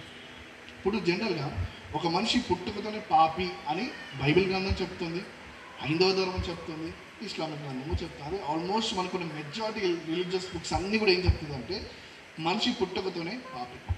ఓకే, అయితే ఈ పాపము ఎలా చేస్తాము అంటే చాలామందితో నేను పుట్టుకతో పాపం ఎలా అవుతాను, నేనేం చిన్నప్పటి నుంచి వ్యభిచారం చేయలేదు, చిన్నప్పటి నుంచి చెడు తలంపు లేదు అంటే అన్ని గ్రంథాలు ఏం చెప్తాయంటే మనిషి చూపుతో కానీ తలంపుతో కానీ శరీరంతో కానీ చేసేవన్నీ కూడా పాపక్రియలు. మనం ఒకరికి నేర్పించాల్సిన అవసరం లేదు, అరే నువ్వు అబద్ధాలు ఆడద్దురా అని మనం చెప్తాం, కానీ వాడికి వానితో కానీ కొంత వచ్చేస్తుంది. అయితే ఈ స్వభావం నుంచి విడిపించడానికే ప్రభువుని యేసుక్రీస్తు వచ్చారు. అయితే ఒక మాట ఉంటుంది ఏంటంటే ఇప్పుడు మనము మీకు హైందవ సహోదరులు ఉండొచ్చు, స్నేహితులుగా ఉండొచ్చు, లేకపోతే ముస్లిం సహోదరులు ఉండొచ్చు. వాళ్ళ సంవత్సరంలో ఒకసారి బలి అర్పిస్తారు, మేకల్ని గొర్రెల్ని ఇస్తారన్నమాట. అయితే వాళ్ళు ఎందుకు ఇస్తారు అనేది చాలామందికి తెలియదు. నా స్నేహితులు నేను అడిగాను అనమాట, అరే మీరు బలి ఇస్తారు కదా, ఎందుకంటే మా దాంట్లో ఇచ్చేవారు కాదు, ఎందుకంటే బ్రాహ్మిన్స్ అనేవారు ఇచ్చేవారు కాదు, కానీ వేరే వాళ్ళు ఇచ్చేవారు అనమాట. నాకు క్వశ్చన్ అనమాట, ఎందుకు ఇస్తారు మీరు అంటే దేవుడికి నైవేద్యం ఇస్తాము అనేవారు. అయితే నేను అనేవాడిని నైవేద్యానికి మేకల గొర్రెలు బలి చేయడం ఎందుకు అని నేను ఆలోచించాను. తర్వాత కాలం నాకు తెలిసింది ఏంటంటే మనిషి పాపంలో బ్రతుకుతున్నప్పుడు ఆ పాపం నుంచి విమోచన చేయడానికి రక్తం చిందించబడాలి అనేవాడు. రక్తం చిందిస్తే తప్ప మనిషికి పాప విమోచన రాదు అనేది నేను తెలుసుకున్నాను అనమాట. అది మనకి సామవేదాల్లో కానీ వేరే మత గ్రంథాల్లో మనకు కనబడుతుంది. అయితే ఆర్యన్స్ అనేవారు ఒక మాట అంటారు. ఆర్యన్స్ అనేవారు ఎవరంటే మన భారతదేశంలో సుమారు క్రీస్తు పూర్వం 1500 సంవత్సరాలు భారతదేశానికి వచ్చారన్నమాట. వాళ్ళు ఏమంటారంటే అహం యజ్ఞోస్మి అని మాట అంటారు. అహం యజ్ఞోస్మి అంటే ఏంటంటే సృష్టికర్త అయిన దేవుడు ఆయన యజ్ఞంలో మరణించాలి, ఆయన యజ్ఞంలో వచ్చి బలి అవ్వాలనేది ఆ శ్లోకానికి అర్థం అన్నమాట. అయితే నేను ఆలోచించాను, ఏ దేవుడు మన కోసం వచ్చి మరణించాడు? నాకు ఏ మతంతో పని లేదు, నాకు ఏ మతంతో గొడవ లేదు, ఏ మతంతో నాకు పని లేదు. నాకు అంటే నేను ఒక వ్యక్తిని వ్యక్తిగా చూడాలని ప్రభు నాకు నేర్పించాడు. ఒక వ్యక్తిని క్రైస్తవుడుగానే చూడమని నాకు దేవుడు చెప్పలేదు, కానీ ఒక వ్యక్తిని వ్యక్తిగా చూడు, నేను సృష్టించిన వ్యక్తిగా చూడు అని చెప్పి దేవుడు నాకు నేర్పించాడు. అదేవిధంగా అహం యజ్ఞస్మ అంటే దేవుడు అనేవాడు ఈ లోకానికి అవతరించాలి. మనకి చాలా అవతారాలు ఉన్నాయి, చాలామంది నేనే యేసుని చెప్పుకునే వాళ్ళు చాలామంది ఉన్నారు. బట్ ఏదైనప్పటికీ ఆ దేవుడు అనేవాడు వచ్చి యజ్ఞంలో బలి అవ్వాలి. ఆ బలి అయ్యే దేవుడు ఎవరైతే ఉంటారో మనం వెతకాలి. అయితే నేను అర్థం చేసిన విషయం ఏంటంటే, దేవుడు అనేవాడిని మనం వెతికితే తప్ప దేవుడు దొరకడు. నేను చిన్నప్పటి నుంచి పుట్టినప్పుడు మా తల్లిదండ్రులు చెప్పారు ఏంటంటే, అరే మనం బ్రాహ్మణులంరా, ఓకే గుడ్ మంచిది, మనం ఇది అని చెప్పేవారు. అయితే నాకున్న ప్రతిసారి ఉన్న ప్రశ్న ఏంటంటే, మీరు చెప్తే నాకు తెలిసింది కానీ అసలు నిజంగా దేవుడు ఎలా ఉంటాడు, అసలు ఆయన ఆలోచన ఏంటి, ఆయన మాట్లాడా ఇది నాకున్న ఆలోచన అన్నమాట. నేను చిన్నప్పటి నుంచి ఎలా పెరిగానంటే చాలా టిపికల్గా ఆలోచించేవాను అనమాట. దేవుడు అనే కాన్సెప్ట్లో దేవుడు ఇలానే ఉండాలి అంటే కొన్ని ఫీచర్లు అనుకున్నాను అన్నమాట. కానీ అలాంటి దేవుడు నాకు కనిపించకపోవడం వల్ల వెతికి లాస్ట్ ఏమనుకున్నా అంటే, దేవుడు అనేవాడు లేడండి, దేవుడు అనేవాడే లేడు అనుకున్నాను. కానీ ప్రభువైన యేసుక్రీస్తు నా జీవితంలోకి వచ్చి ఒక అద్భుతం జరిగిన తర్వాత ఆయన ఉన్నాడని నిరూపించుకున్నాను. అయితే ఈ యేసు ప్రభువారు మన కోసం రక్తం చిందిస్తేనే మనకేమొచ్చిందంట, రక్షణ వచ్చింది. అయితే ఈ రక్షకుడైన యేసు ప్రభువారు మనందరం కూడా నమ్మితే మనం పొందుకునేది రక్షణ. ఇప్పుడు రక్షణ బట్టి మనం పొందుకున్న రక్షణ బట్టే మనం దేవుని ఆరాధిస్తాం, పొందుకున్న రక్షణ బట్టే దేవుని స్తుతిస్తాం, పొందుకున్న రక్షణ బట్టే దేవుని కొనియాడతాం. అంటే ఈరోజు నువ్వు ఇక్కడ కూర్చున్నావు అంటే దానికి కారణం ఒకే ఒకటి ఏంటంటే, నువ్వు పొందుకున్న రక్షణ బట్టే మనం ఇక్కడ ఉన్నాం తప్ప మనకి ఈరోజు టైం ఉందని కాదు, లేదా మనం ఏదో గొప్పవారని కాదు, ఏమి కాదు. ప్రభు ఇచ్చిన కృపను బట్టి మనం అందరూ ఇక్కడ కూర్చొని దేవుని స్తుతిస్తాం. అవునండి. సో అయితే ఈ యజ్ఞంలో చనిపోయిన యేసు ప్రభువారు, ఎందుకంటే ఆయన తప్ప ఎవరు చనిపోలేదు. దట్స్ ఓపెన్ స్టేట్మెంట్ అండ్ మీరు ఎక్కడ వచ్చినా అదే జరుగుతుంది. ఎందుకంటే నా జీవితంలో యేసు ప్రభువారు ఎలా వచ్చారో ఒక చిన్న సాక్ష్యంలో చెప్పేస్తాను. నేను 2008 కంటే ముందు చాలా వేదన పడుతూ బాధపడుతూ ఇది జీవితమా, ఇది వ్యర్థమైన జీవితం అని చెప్పేసి, చచ్చిపోతే బాగుంటుంది, ఇలాంటి బ్రతకడం కన్నా చచ్చిపోతే బెస్ట్ అని చెప్పేసి చాలాసార్లు సూసైడ్ అటెంప్ట్ చేశాను, ఆలోచన కూడా వచ్చాయి. కానీ ప్రభుకు ఒక తలంపు ఉంది కదా, ప్రభు ఆలోచన వేరు, మన ఆలోచన వేరు. ఆయన ఏం చేశాడంటే, నా స్నేహితుడి ద్వారా నా దగ్గరికి వచ్చి అరే మా చర్చ్లో ఒక యూత్ మీటింగ్ జరుగుతుంది, నువ్వు రావాలరా అన్నాడు. నేను మీ చర్చికి రానరా అన్నా. ఎందుకంటే నేను క్రీస్తు విరోధి అన్నమాట. క్రీస్తుని తిట్టేవాడు, క్రైస్తవులు తిట్టేవాడు, బైబిల్ తిట్టేవాడు, ఇష్టం ఉన్నట్టు తిట్టేవాడు, నాకున్న అలవాటు అనమాట. అయితే అలా తిడుతూ నేను క్రిస్టియన్ని వ్యతిరేకించే వ్యక్తిగా నేను ఉన్నాను.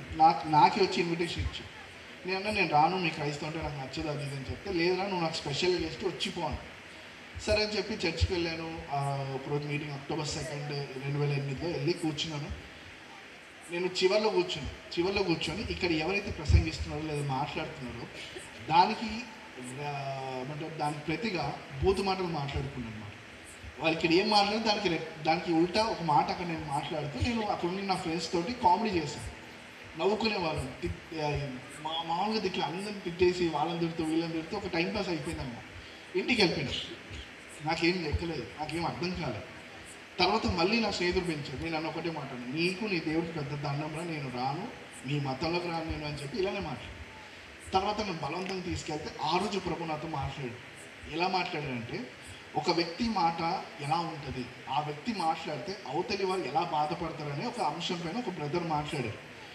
ఆ మాట నాకు చాలా బాధ పెట్టింది. ఎందుకంటే నేను నోరు తెరిస్తే పచ్చిబూతులే.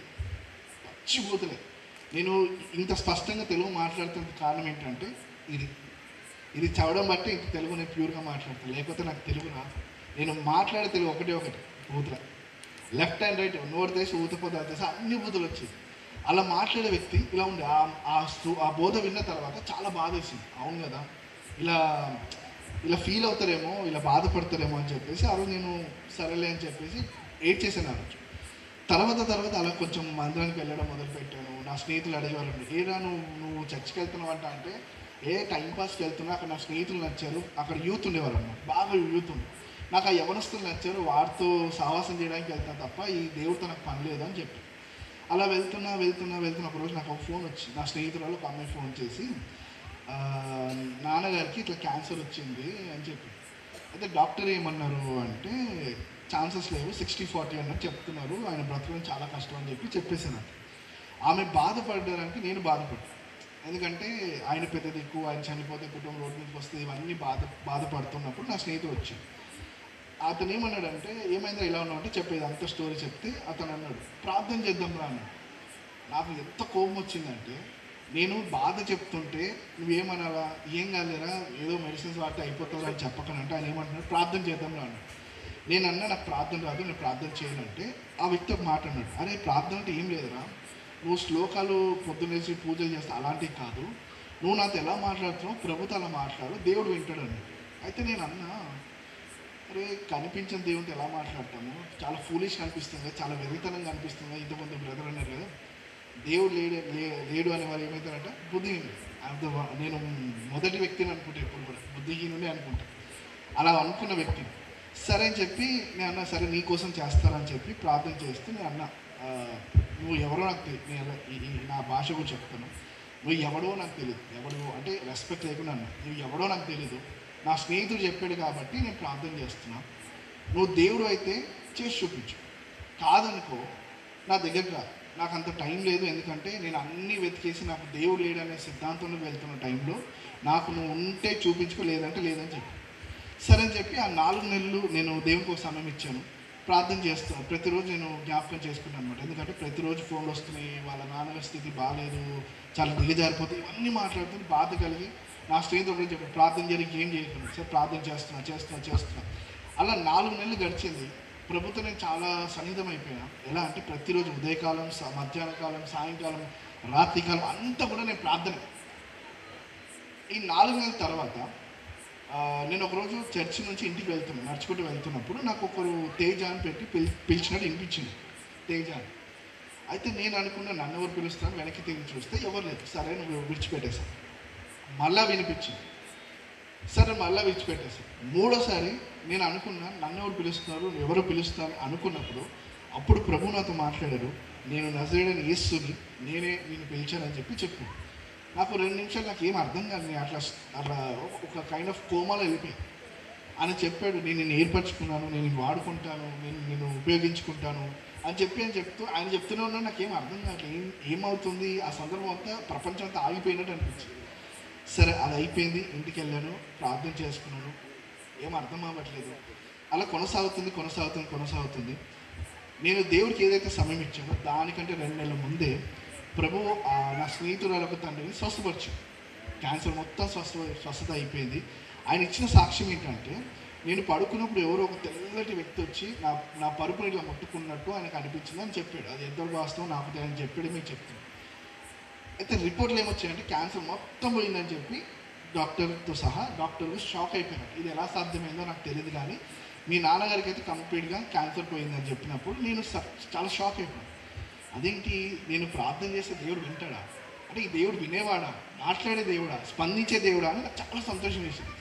ఆ రోజు మొదలుపెట్టిన ప్రయాణము నేను దేవునితో నడుస్తూ అనేకమైన ప్రశ్నలతోటి వెళ్తున్నాను. ప్రతి ప్రశ్నకు దేవుడు సమాధానం ఇస్తూ వచ్చి అలా వెళ్తున్న టైంలో నాకు కొంతమంది నా స్నేహితులు అడిగారు అనమాట, ఏంటంటే అరే మన దేవుడు కాదా అని అడిగారు.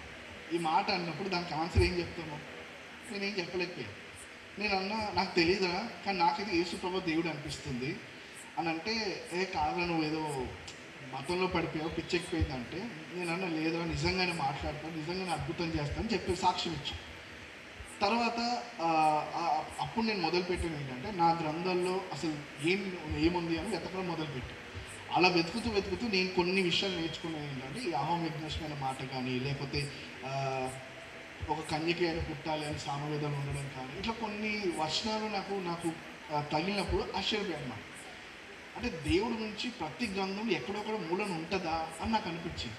ఎందుకంటే మన పూర్వీకులు ఎవరైతే ఋషులు అంటాం కదా, వాళ్ళు ఏం చేసేవారంటే పర్వతాలకు వెళ్ళేవారు, పర్వతాలు అక్కడ వెళ్ళి తపస్సులు చేసేవారు. దేనికోసం అంటే మోక్ష మార్గం అంతే. వాళ్ళ ఎజెండా ఒకటే, మోక్షానికి మార్గం ఎలా ఉంది వెతుక్కోవడం కోసం వాళ్ళు తపస్సు చేస్తారు. ఇప్పుడు ఎందుకు తపస్సు చేస్తారో నాకు తెలియదు, కానీ ఒకప్పుడైతే వాళ్ళు అలానే చేస్తారు. మోక్షానికి ఎలా వెళ్ళాలి అని వెతుకుతున్నప్పుడే వాళ్ళు చాలా విషయాలు రాసి మనకు పెట్టారన్నమాట. అయితే అలా నేను వెతుకుతున్నప్పుడు నాకు అనిపించింది, యేసు ప్రభువారు కేవలము ఇక్కడ మాత్రం దేవుడు కాదు, అన్ని ప్రపంచం ప్రతి ఒక్కరికి దేవుడు ఆయనే అని చెప్పి నాకు దృఢమైన విశ్వాసం, బలమైన విశ్వాసం. ఆ రోజు నేను నిలబడి అన్నా ఏమనంటే, నా దేవుడు అందరికీ దేవుడు. ఇక్కడ రాయబడింది చూసారా, యేసుక్రీస్తు అందరికీ దేవుడు. అంతవరకు ఏమనుకున్నా అంటే తెల్లల దేవుడు, ఇజ్రాయెల్ దేవుడు, ఇలా మనం అందరం అంటాం కదా, అలానే నేను అనుకున్నాను. కానీ అనిపించింది లేదు, అందరికీ దేవుడు. ప్రతి మానవాళికి ఆయన దేవుడు, ఆయన తప్ప వేరే ఒక దేవుడు లేడు. అది నేను విశ్వసించాను అన్నమాట. సో అలా జరిగినప్పుడు నాకు అర్థమైంది, నా పాపం నుంచి విమోచన ఇచ్చేవాడు ఎవరు? యేసుక్రీస్తు. ఈ విషయం అందరికీ చెప్పాలి. ఎవరికి చెప్పాలి? ప్రతి మనిషికి చెప్పాలి. ఆ రోజు నుంచి నేను ఏం చేస్తానంటే, నాకు కనిపించే ప్రతి స్నేహితుడికి, రోడ్ పైన కనిపించే ప్రతి ఒక్కరికి, నేను ఎవరికైనా లిఫ్ట్ ఇచ్చినా వాడికి, బస్సులో కానీ ఆఖరికి రోడ్ పైన అడుక్కునే వాడికి అందరికి పోయి ఒకటి మాట చెప్పాడు, యేసు దేవుడు, ఆయన తప్ప వేరొక దేవుడు లేడని చెప్పాడు. కొంతమంది వినేవారు, అవునా అని కొంతమంది వెళ్ళిపోయారు. బట్ ఏదైనప్పటికీ నాకు ఒక బలమైన విశ్వాసం ఏంటంటే, చిన్నప్పటి నుంచి ఏదైతే నేను కోల్పోయానో అవన్నీ కూడా నాకు ఎవరిచ్చారు తెలుసా? యేసు ప్రభు వారు ఇచ్చారు. అయితే ఈరోజు మీకు అందరికీ ఇదన్నీ ఎందుకు చెప్తున్నా అంటే, మనం పొందుకునే రక్షణ ఎంత గొప్పదో చెప్తున్నాం. మనం నమ్మే దేవుడు చాలా గొప్పవాడు. మనం రక్షించిన దేవుడు ఎంత గొప్పవాడు అంటే, మనందరినీ కూడా పాపం నుంచి బయటకు తీసుకొచ్చినవాడు ఆయన. ఈరోజు అన్ని మతాలు ఒక 2 విషయాలు చెప్తాయి. పరలోకం, నరకం, స్వర్గము, నరకం. ఈ మాట మీరు విని ఉంటారు. మన బైబిల్ ఏమో పరలోకం అంటాము, హైందవ ధర్మంలో స్వర్గం అంటాం. సో మనకు తెలిసి చిన్నప్పుడు ఏంటంటే, స్వర్గంలో రంభ ఊరసి అవి ఏమి ఉండదు, కానీ స్వర్గంలో దేవుడు ఉంటాడు, పరలోకంలో దేవుడు ఉంటాడు. అక్కడికి వెళ్ళాలంటే పరిశుద్ధులే వెళ్తారు. ఎలా వెళ్తారు? మనమా పాపం జయించలేము, మన తలంపులు జయించలేము, మన క్రియలు జయించలేము. పాపం నుంచి జయించేవాడి ప్రపంచంలో ఎవ్వడూ లేదు. అయితే అందుకే మనం ఏం చేస్తాం? గొర్రెల రక్తం, మేకల రక్తం ఇచ్చాం. కానీ అవి మన పరిశుద్ధంగా చేస్తుందా? చేయలేవు. ఎందుకంటే ఈ ప్రపంచంలో అతి పరిశుద్ధమైన రక్తము ఎవ్వరిలో లేదు కాబట్టి. అయితే అతి పరిశుద్ధమైన రక్తం ఒకే ఒకరికి ఉంది, అది యేసు ప్రభువారు మాత్రమే. అయితే నాకు ఏ దేవుడితో గొడవ లేదు, ఏ మతంతో గొడవ లేదు, ఎవరితో గొడవ లేదు. నాకున్న ఒకే ఒక క్వశ్చన్ ఏంటంటే, పరిశుద్ధమైన రక్తం ఎవరిది? పరిశుద్ధమైన రక్తం ఎవరిది? అది వెతుకుతున్నప్పుడు దొరికే ఒకే ఒక్కరు ఎవరంటే యేసు ప్రభువారు మాత్రమే. ఆ రక్తం చేతనే నువ్వు నేను కడబడి ఉన్నాం. ఆ రక్తం చేత మనకందరికి ఉచితంగా పొంది ఉన్నాము రక్షణ. ఆ రక్షణని మనము ఎక్కడో సంపాదించింది కాదు, ప్రభుని నమ్ముతూ పొందుకున్నాం. అయితే చాలా వర్షాలు ఉన్నాయి, కానీ మీకు అవన్నీ నేను చెప్పాలనుకోలేదు. కానీ మతం ఏం చేస్తుందంటే, మనిషిని దేవునికి దూరం చేసి ఆచారాలకి దగ్గర చేస్తుంది. నేను పుట్టుకతో బ్రాహ్మణుని కాబట్టి చాలా ఆచారాలు చూశాను, చేశాను, నమ్మాను, విశ్వసించాను. కానీ ప్రతిసారి నాకు ఒక క్వశ్చన్ ఏంటంటే, ఇది ఎందుకు చేస్తున్నాము, ఇదెందుకు చేస్తున్నాం ప్రశ్న. సరే, కాలక్రమేణా నేను ప్రభుని తెలుసుకున్నాను, ప్రభులోకి వచ్చేసాను, క్రైస్తవుడుగా ఉంటున్నాను, జీవిస్తున్నాను. క్రైస్తవులు కూడా అదే జీవితమే. మంచి రోజులు చూస్తారు, పెళ్లి చేసుకుందాం అంటే ఈ మంచి రోజా చెడ్డ రోజా అని చూస్తారు, తిథులు అంటారు, అమావాస్య అంటారు, పున్నమి అంటారు. ఇవన్నీ కూడా నేను చిన్నప్పుడు చూశాను కదా, మరి ఇక్కడ కూడా కనబడుతుందంటే నాకు ఒక అర్థమైన విషయం ఏంటంటే, నేను ఎప్పుడు చెప్తుంటా మా సంఘంలో ఏంటంటే, మనము ఫోటో మాత్రమే మార్చాం, కానీ మన పద్ధతి మార్చలేదు, మన జీవించే విధానం మార్చలేదు, అలవాట్లు మార్చలేదు, ఆలోచన మార్చలేదు. అదే విధానం, అదే ఆలోచన, అదే పద్ధతి. అందుకేనేమో నల్లపిల్లి ఎదురు వస్తే ఇప్పటికీ క్రైస్తవులు భయపడతారు. ఇప్పటికీ క్రైస్తవులకి చాలామంది కాళ్ళకి నల్లతాడు ఉంటుంది. ఇది వాస్తవం, చాలామందికి ఉంటుంది. వాళ్ళు క్రైస్తవులు అంటే నేనేం చెప్పాలనుకుంటున్నా అంటే, మనము ఆచారాలని కొనసాగిస్తున్నాము, మనం పద్ధతులు కొనసాగిస్తున్నాం, మూఢనమ్మకాలు కొనసాగిస్తున్నాం, కానీ మన రక్షకుడు ఇచ్చిన రక్షణ మాత్రం కొనసాగించలేకపోతున్నాం. మన రక్షణ ఏమైపోయిందంటే, ఉందంటే ఉంది, రక్షింపబడ్డాను.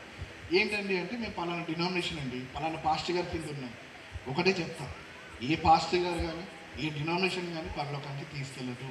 మనం పొందుకున్న రక్షణ మన రక్షకుడు యేసుప్రభు ద్వారా తప్ప ఎవ్వడి ద్వారా కూడా మనం ఎక్కడికి వెళ్ళాము? అందరిని పట్టుకొని యేసుప్రభుని విడిచిపెట్టేస్తాం. నరకానికి వెళ్ళడానికి మనకి ఫ్రీ టికెట్ అనమాట. నరకానికి వెళ్ళడానికి పెద్ద కష్టపడాల్సిన అవసరం లేదు, స్వర్గానికి వెళ్ళడానికి కష్టపడాలి. అందుకే దేవుడు అంటారు కదా, ఇరుకు మార్గంలో ప్రవేశించడానికి పోరాడమంటాడు దేవుడు. అంటే ఈరోజు నేను పరిశుద్ధంగా ఉండడానికి పోరాడాలి, నీతిగా ఉండడానికి పోరాడాలి, దేవుని కోసం పరిగెత్తాలంటే పోరాడాలి, ఈ మీటింగ్ పెట్టాలంటే పోరాడాలి. ఇదే ప్లేస్లో మనం ఒక పబ్ లాగా మనం పెట్టవచ్చు, లేదా ఒక టీం పెట్టవచ్చు, ఏదైనా ఒక టీం పెట్టేసి ఫుల్ డీజే అన్నీ పెట్టవచ్చు. అప్పుడు ఈ గ్రౌండ్ అంతా నిండిపోతుంది, అవునా కదా?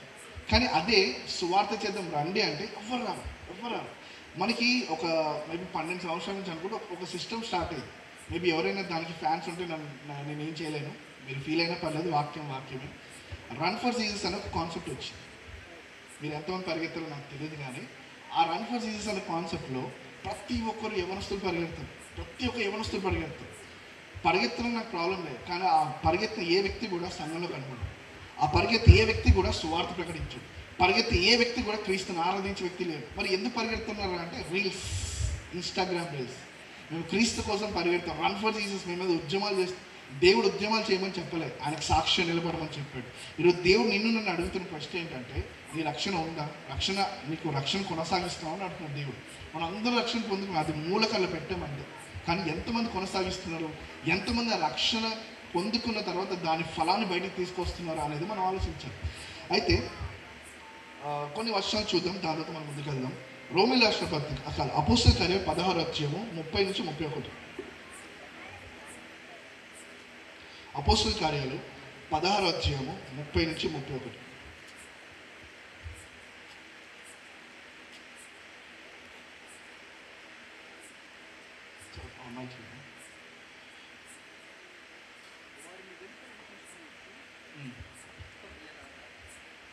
వారిని వెలుపలికి తీసుకుని వచ్చి, అయ్యలారా, రక్షణ పొందుటకు నేనేమి చేయవలెననెను.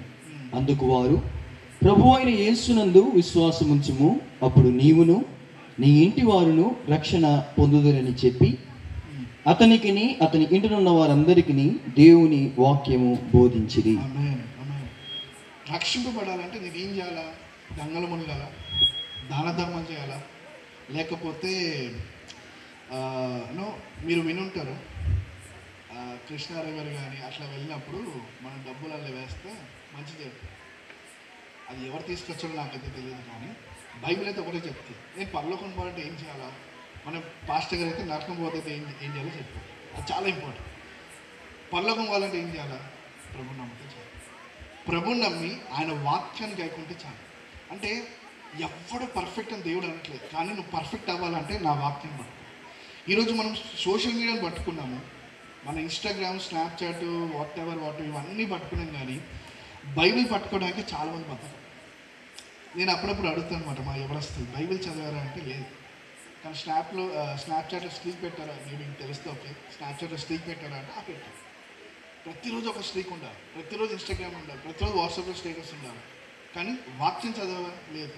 మరి నీ పరలోకంకి వెళ్ళే మార్గం ఏంటంటే ఈ వాక్యమే కదా.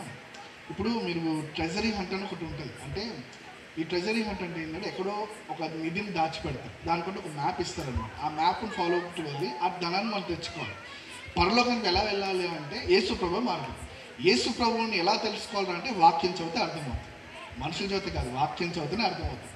ఈ వాక్యాన్ని అనుదినం మనం ధ్యానిస్తే అంటే పరలోకానికి వెళ్ళే మార్గం మనకు తెలుస్తుంది. అంటే ఎలా జీవించాలి, ఏది తప్పు, ఏది రైట్, ఇవన్నీ కూడా మనకు అర్థమవుతాయి. కాబట్టి ప్రభు మనకి ఏం చెప్తున్నాడంటే, ఆయన తప్ప ఈ లోకంలో ఎవ్వడు లేడు రక్షించేవాడు. నేను రక్షింపబడాలంటే ఏం కావాలా? యేసే ప్రభు అని ఒప్పుకోవాలి. బైబిల్ చాలా స్పష్టంగా ఉంది. నువ్వు ఏదో చేస్తే రక్షణ రాదు.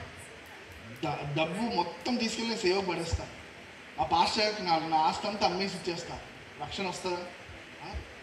అంటే ఈ ప్రపంచంలో ఏది చేసినా దొరకనిది ఒకే ఒకటి ఏంటంటే రక్షణ. కానీ నమ్మితే వచ్చేది ఒకే ఒకటి ఏంటంటే రక్షణ. సో ఈ రెండింటిని అర్థం చేసుకోండి. నేను ఏదో చేస్తున్నా, ఏదో ఇస్తున్నా, ఏదో చేస్తున్నా, రక్షణ రాదు. ప్రభా నేను నమ్ముతున్న ప్రభా. అందుకే బైబిల్ ఒక మాట, చాలా చక్కని మాట ఏంటంటే, నమ్ముట నీ వల్ల అయితే నమ్మవాలి సమస్తము సాధ్యం అంట. అంటే నమ్మడం నీ వంతు, చేయడం దేవుని వంతు. నేను ఎలా జయిస్తా ప్రభా, ఎలా తాగుడు నుంచి బయటకు వస్తా ప్రభా అనేది నీ బాధ అయితే, దేవుడు నువ్వు నమ్ము, నేను చేస్తాను. అయితే నేను చెప్పాను కదా, నేను పెరిగిన వాతావరణము, నాకున్న సరౌండింగ్స్ ఇవన్నీ వల్ల నేను నా నోరు తెలిస్తే అన్నీ పోతున్నాయి. అయితే ప్రభు దగ్గరికి వచ్చినావు, ప్రభుతో మాట్లాడు, ప్రభా నేను నమ్ముతున్నా, కానీ నాకున్న బూతు మాటలు చూసాను, చాలా గలీజ్గా ఉన్నాయి ప్రభా, నాకే నచ్చట్లేదు, నాకే కోపం వస్తుంది నా మీద. అంటే ప్రభు అన్నాడు, నువ్వు నమ్ము చాలు. నమ్మిన తర్వాత ఒక వారంలో అది ఎలా పోయిందో కూడా నాకు తెలియదు. ఆ రోజు నా నోట్ల నుంచి పోయిన బూతు మాట ఇప్పుడు నా నోట్లోకి రాలేదు. ఇప్పుడు ఒకే ఒక మాట వస్తే ఏంటంటే ప్రభు వాక్యం తప్ప ఇంకేది రాదు. ఎందుకు ఈ మాట చెప్తున్నా అంటే, మన బలహీనతలన్నీ కూడా ఆయన భరించడం బైబిల్ చెప్తుంది. నువ్వు నమ్మగలిగితే ఈ బలహీనతలన్నీ దేవుడు తీయగలుగుతాడు, కానీ నమ్మలేకపోతేనే పోదు. తాగుడు ఎలా పోవాలి, సిగరెట్ ఎలా మానేయాలి, డ్రగ్స్ ఎలా మానేయాలి అంటే ఒకటే, నువ్వు నన్ను నమ్ము చాలు. ఎందుకంటే చాలామంది ఏమంటారంటే, నువ్వు చర్చికి మారిరా అంటారు. నువ్వు మారేస్తే దేవుడు ఎందుకు నీకు? మనము హాస్పిటల్కి పోయినప్పుడు పేషెంట్సే కనబడతాయి. చర్చ్ అనేది ఒక హాస్పిటల్ తెలుసా. మనందరం ఏదో ఒక రోగాలతో ఉన్నాం. అది ఏ రోగమైనా ఉండొచ్చు, మేబీ ఫిజికల్ అవ్వచ్చు, మెంటల్ కావచ్చు, ఏదో ఒక రోగం అయితే ఉంటుంది. దాన్ని మనం బాగు చేసేవాడు పరమ వైద్యుడు ఎవరు? మన దేవుడు. ఆయన బాగు చేస్తాడు, నువ్వు రా అన్నాడు. అందుకే పేతురు గారితో, మత్తయ్య గారితో, వీళ్ళందరితో దేవుడు ఒక మాట అంటాడు, ఏమని? ఫాలో మీ, నన్ను వెంబడించు అంటాడు. నన్ను వెంబడించు, నీకు అన్ని విషయాలు నేను నీకు జయం దయచేస్తాను దేవుడు అంటాడు. కాబట్టి మీ బలహీనత లేదని కానీ అది లిస్ట్ అవుట్ చేసుకోండి, ప్రార్థన చేసుకుని దేవుడు ఒకటి నన్ను నమ్ము, నేను నీకు ఏమిస్తాను? విడుదలిస్తాను. తర్వాత రోమిల రాష్ట్ర పత్రిక 3వ అధ్యాయము 23వ వచనం. రోమిల రాష్ట్ర పత్రిక 3వ అధ్యాయం 23వ వచనం. ఏ భేదమును లేదు, అందరూ పాపము చేసి దేవుడు అనుగ్రహించు మహిమను పొందలేకపోవచ్చున్నారు. ఎవడు చూడండి, ఎవడు గొప్ప లేడంట. ఈ ప్రపంచం ఎవరి దగ్గరకు, అందరి దగ్గర కనిపించేది ఒకే పని, పాపం. ఎక్కడి నుంచి వచ్చింది ఇది? ఆదాం నుంచి వచ్చింది. అందుకే యేసు ప్రభువుని ఏమంటుంది తెలుసా? కడపటి ఆదాము అంటారు. మొదటి ఆదాం వల్ల పాపం వస్తే, కడపటి ఆదాం వల్ల మనకి నీతి వచ్చింది, పరిశుద్ధత వచ్చింది, కృప వచ్చింది, అన్నీ కడపటి ఆదాం నుంచి వచ్చింది. అందుకే ఏమంటుందంటే మొదటి మనిషి తప్పు చేశాడు, కానీ మనకి కడపటి ఆదాం మన అందరినీ పరలోకం తీసుకెళ్ళడానికి వచ్చాడు. ఇది అర్థం చేసుకోండి, ప్రతి మనిషి పాపంతోనే పుట్టాడు, దీనికి ఎలాంటి డౌట్ లేదు. నేను పరిశుద్ధుని అంటే నీకు దేవుడే వస్తుంది. ఎందుకంటే పాపం లేని మనిషి లేదని బైబిల్ చెప్తుంది, హైందవ ధర్మాలు చెప్తున్నాయి, ఇస్లామిక్ ధర్మం చెప్తుంది. అన్నీ మనకి ఏం చెప్తుందంటే మనిషి పాపి. లేదు నాకు గ్రంథాలతో పని లేదంటే నీకు నువ్వు ఆలోచించుకొని, నువ్వు ఎంత పుణ్యాత్ముడు ఒకసారి ఆలోచిస్తే కళ్ళు మూసుకుని ఒకసారి వెంటనే కళ్ళు తెచ్చేస్తావు. ఇంకా అలాంటి జీవితం మనం. నా గురించి నేను మాట్లాడుకుంటే పౌలు గారు అంటారు కదా, ప్రధాన పాపి అంటారు కదా. నేను అంట దేవుడితో, నేను కూడా ప్రధాన పాపి ప్రభావ, నేను కూడా ఆయనతో పాటు మెంబర్నే అని అంటాను.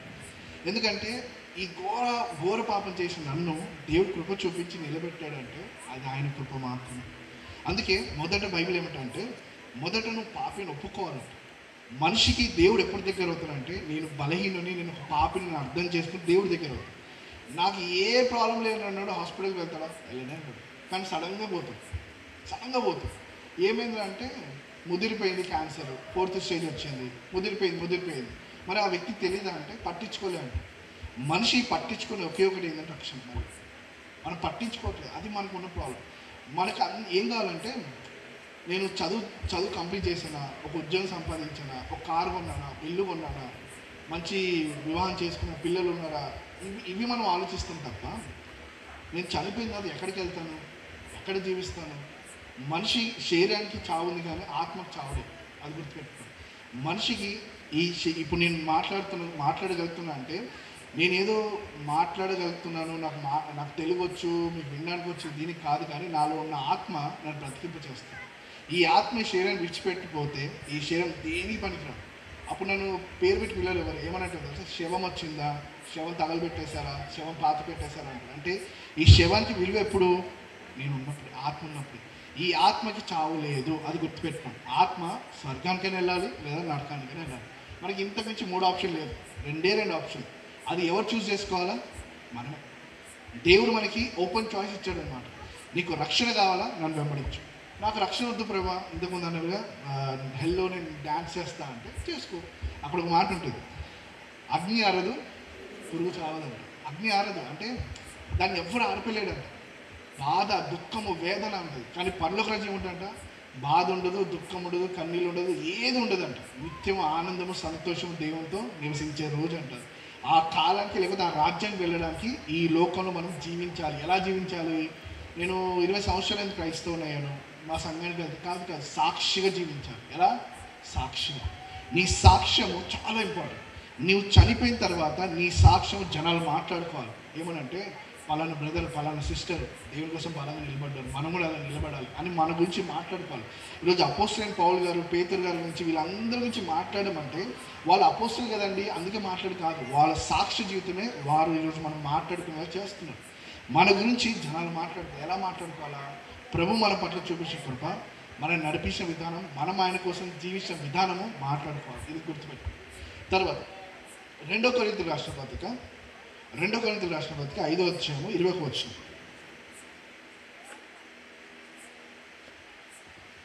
ఎందుకనగా మనం ఆయన యందు దేవుని నీతి అగునట్లు పాపమెరుగని ఆయనను మన కోసము పాపముగా చేసెను. ఏసేలో ఏమైనా పాపం ఉందా? లేదు. మొన్న ఒక పాస్టర్ గారు అనుకుంటా యేసు ప్రభులో పాపం ఉంటే నిరూపించండి అంటే దానికి కౌంటర్గా ఒక వ్యక్తి అన్న యేసు ప్రభు బోల్డ్ అని పాపాలు ఉన్నాయి. పోనీ ఆయన చెప్పిన పాయింట్ ఏదైనా వ్యాలిడ్ ఉందంటే ఏది వ్యాలిడ్. ఆర్ఆర్కే మూర్తి గారు అంటారు కదా, బైబిల్లో తప్పులు వెతుకుదామని బైబిల్ చదివితే నాలో ఉన్న తప్పులే చూపించింది Bible. One of the beautiful statement అనిపిస్తుంది. అంటే నాకు ఎప్పుడు ఇది బాగా గుర్తొస్తా అంటే నా జీవితాన్ని మార్చింది కూడా బైబిలే. నా జీవితాన్ని వంకటోల నుంచి సరైన మార్గం తీసుకొచ్చింది ఈ బైబిల్. నాకు ఈ బైబిల్ అంటే ఎంత ఇష్టం అంటే ఈ బైబిల్ లేనిదే నేను లేననిపిస్తుంది. నా ఆస్తి ఏంటంటే ఈ బైబిల్. ఎప్పుడు అదే చెప్తాను, నా ఆస్తి ఏంటంటే బైబిల్. ఈ బైబిల్ నన్ను ఎంతలా మార్చిందంటే నా క్యారెక్టర్ని మార్చింది, నా ఆలోచన విధానం మార్చింది, నా మాట్లాడే తీరు మార్చింది, నా ప్రవర్తన మార్చింది. అయితే మీరు ఇప్పుడు అయితే నువ్వు పర్ఫెక్ట్ అంటే ఇప్పుడు పర్ఫెక్ట్ కాదు, నన్ను మార్చేది బైబిల్. ఎప్పటిదాకా నా చివరి వరకు, చివరి శ్వాస వరకు నేను క్రీస్తుతో నడుస్తాను, ఆయనను మారుస్తాను ఏమంటాడు. ఎందుకంటే ఆయన మహిమ నుంచి అధిక మహిమను తీసుకెళ్లే వరకు మనం ఆయన వెంట నడవాలి కాబట్టి. ఐ సో అయితే ఇక్కడ ఏమంటున్నాడు, ఆయన ఏ పాపం లేదు కానీ మన కొరకు ఏమయ్యాడంటే పాపిగా ముద్రించబడ్డాడు. అంటే ఆయన ఏ పాపం, ప్రపంచంలో అందరు పాపలే కానీ పాపం లేనివాడు ఒకే ఒక్కడు ఆయనే యేసు ప్రభువారు. అందరి పాపాలు ఆయన మీద మోసుకొని ఆయన ప్రధాన పాపిగా, లేకపోతే ఆయన పాపిగా ముద్రించబడి శిలువ పైన మరణించేవాడు కూడా యేసు ప్రభువారు. అయితే మీకు శిలువను చూస్తే మీకు ఏం గుర్తొస్తుందో నాకు తెలియదు కానీ నాకు ఒకటి గుర్తొస్తుంది. నేను తినాల్సిన దెబ్బలు, నేను తినాల్సిన అవమానాలు, నేను తినాల్సిన కొరదా దెబ్బలు, ఇవన్నీ కూడా నా బదులు ఆయన తీసుకున్నాడు. నన్ను ఈరోజు సింహాసనం కూర్చోబెట్టాడు. అంటే నాకు ఏ ధన్యత లేకపోయినా, నేను ఏ గొప్ప పని చేయకపోయినా, నేను ఎప్పుడు గొప్ప సేవ చేస్తున్నాను కూడా ఎప్పుడు అనుకోలేదు. ఎందుకంటే ఏది చేసినా తక్కువ అనిపిస్తుంది. నేను ఎంత స్వార్థ ప్రకటించినా తక్కువ అనిపిస్తుంది. ఇప్పటికీ 11 సంవత్సరాలు సేవ చేస్తాను. నాకు అనిపిస్తుంది ఈ 11 సంవత్సరాలు నేను ఏం చేశాను రా అని వెనక్కి తిరిగి చూస్తే పెద్దగా ఏం అనిపించదు. అంటే ఆయన త్యాగం ముందు నా సేవ పెద్ద గొప్పది కాదు, నేను గొప్పగా సేవకుని కానే కానీ ఫీల్ అవుతాను. అందుకే నేను అంట ఈ సేవ నా ఉద్యోగం కాదు, ఇది నా బాధ్యత. ఏం బాధ్యత? నా కొరకు ఒక వ్యక్తి చనిపోయాడు. పోనీ నా ఒక్కడి కోసమా కాదు, కొన్ని అందరి కోసము. ఈ స్వరం ఎక్కడి దాకా వెళ్తుందో భూప్రపంచంలో ప్రతి మానవుడి కోసం ఒక వ్యక్తి చనిపోయాడు. ఆ వ్యక్తి గురించి ప్రకటించడానికే నేను ఇక్కడ నిలబడ్డాను తప్ప ఇంకొక విషయమే లేదు. నేను దేవుని తెలుసుకున్న కొన్ని రోజులకి నేను అన్న ఒక ఆంటీతో ఏంటంటే, ఆంటీ ఇంత గొప్ప దేవుని నుంచి ఎందుకు ఎవరు చెప్పట్లేదు? నేను చెప్తాను అందరికీ అని చెప్పి. అప్పుడు నేను సేవకుని కాదు, క్రైస్తవుని కూడా కాదు యాక్చువల్లీ చెప్పాలని, కానీ చెప్పాలని ఆశ పుట్టి నేను చెప్పడం మొదలుపెట్టాను. అదేవిధంగా నేనేమంటున్నానంటే, మీరు రక్షణ అర్థం చేసుకోండి, రక్షణ విలువ తెలుసుకుంటే మీరు ఏం చేస్తారు? ఆయన గురించి ప్రకటిస్తారు. తర్వాత అపోస్తల కార్యాలు 4వ అధ్యాయం 12వ వచనం.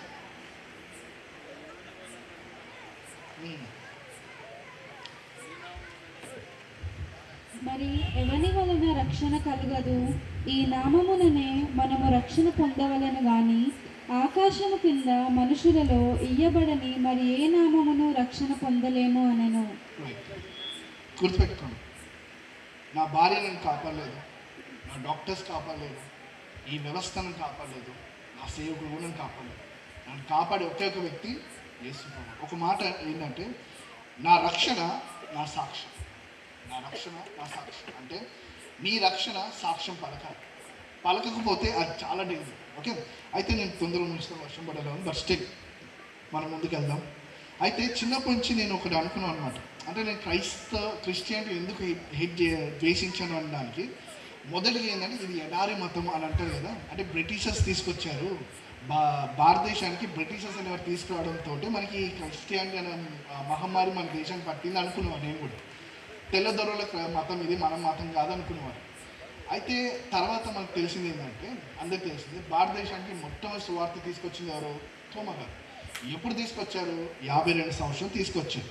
తర్వాత అయితే భారతదేశానికి 52కి వచ్చింది. బ్రిటిష్ దేశానికి ఎప్పుడు వచ్చింది అని చూసుకుంటే 547 సుమారు ఆ టైంకి వాళ్ళకి సువార్త వచ్చింది. అంటే బ్రిటిష్ కంటే ముందు ఎవరి దేశానికి వచ్చింది? మన దేశానికి వచ్చింది. మన దేశానికి మొట్టమొదటిగా ఎవరు తీసుకొచ్చారు? అపోస్తులైన తోమా గారు తీసుకొచ్చారు. కానీ మరి బ్రిటిష్ దేశానికి తీసుకెళ్ళిన వ్యక్తి ఎవరు? సెయింట్ అగస్టస్ అంటే. ఆయన తీసుకెళ్ళి సువార్త అంటే మనం వాళ్ళకంటే సీనియర్స్ అనమాట. భారతదేశానికి బ్రిటిషర్స్ తీసుకురాలి, తెల్లదొరలు తీసుకురాలి. ఇన్ఫ్యాక్ట్ చెప్పాలంటే మీరు ఒకవేళ చరిత్ర చదివితే భారతదేశంలో బ్రిటిష్ పరిపాలన జరిగిన అంటే 1757 ఆ టైంలో భారతదేశానికి బ్రిటిషర్స్ వచ్చి పరిపాలించడం మొదలుపెట్టిన తర్వాత అప్పటి నుంచి ఈ మిషనరీస్ అనేవాళ్ళు మన భారతదేశానికి వచ్చినప్పుడు చాలా ఆటంకాలు కలిగజేసింది. సువార్తను ప్రకటించలేదు. సువార్తకి లిమిటేషన్స్ పెట్టారు. అంటే మీరు అక్కడికి వెళ్ళొద్దు, ఇక్కడికి వెళ్ళొద్దు, ఇలా చెప్పకూడదు, అలా చెప్పకూడదు, నేను చెప్పిందే చెప్పాలి, ఇలాంటివి అన్ని ఇన్స్ట్రక్షన్స్ ఎవరు ఇచ్చారు తెలుసా? బ్రిటిషర్స్ ఇచ్చారు. అంటే మన దేశానికి సువార్తను ప్రకటించింది బ్రిటిషర్స్ కాదు, సువార్త అడ్డంగా నిలబడింది ఎవరు? బ్రిటిషర్స్. కానీ ఆ సువార్తను కొనసాగించింది ఎవరు? పరిశుద్ధాత్ముడు.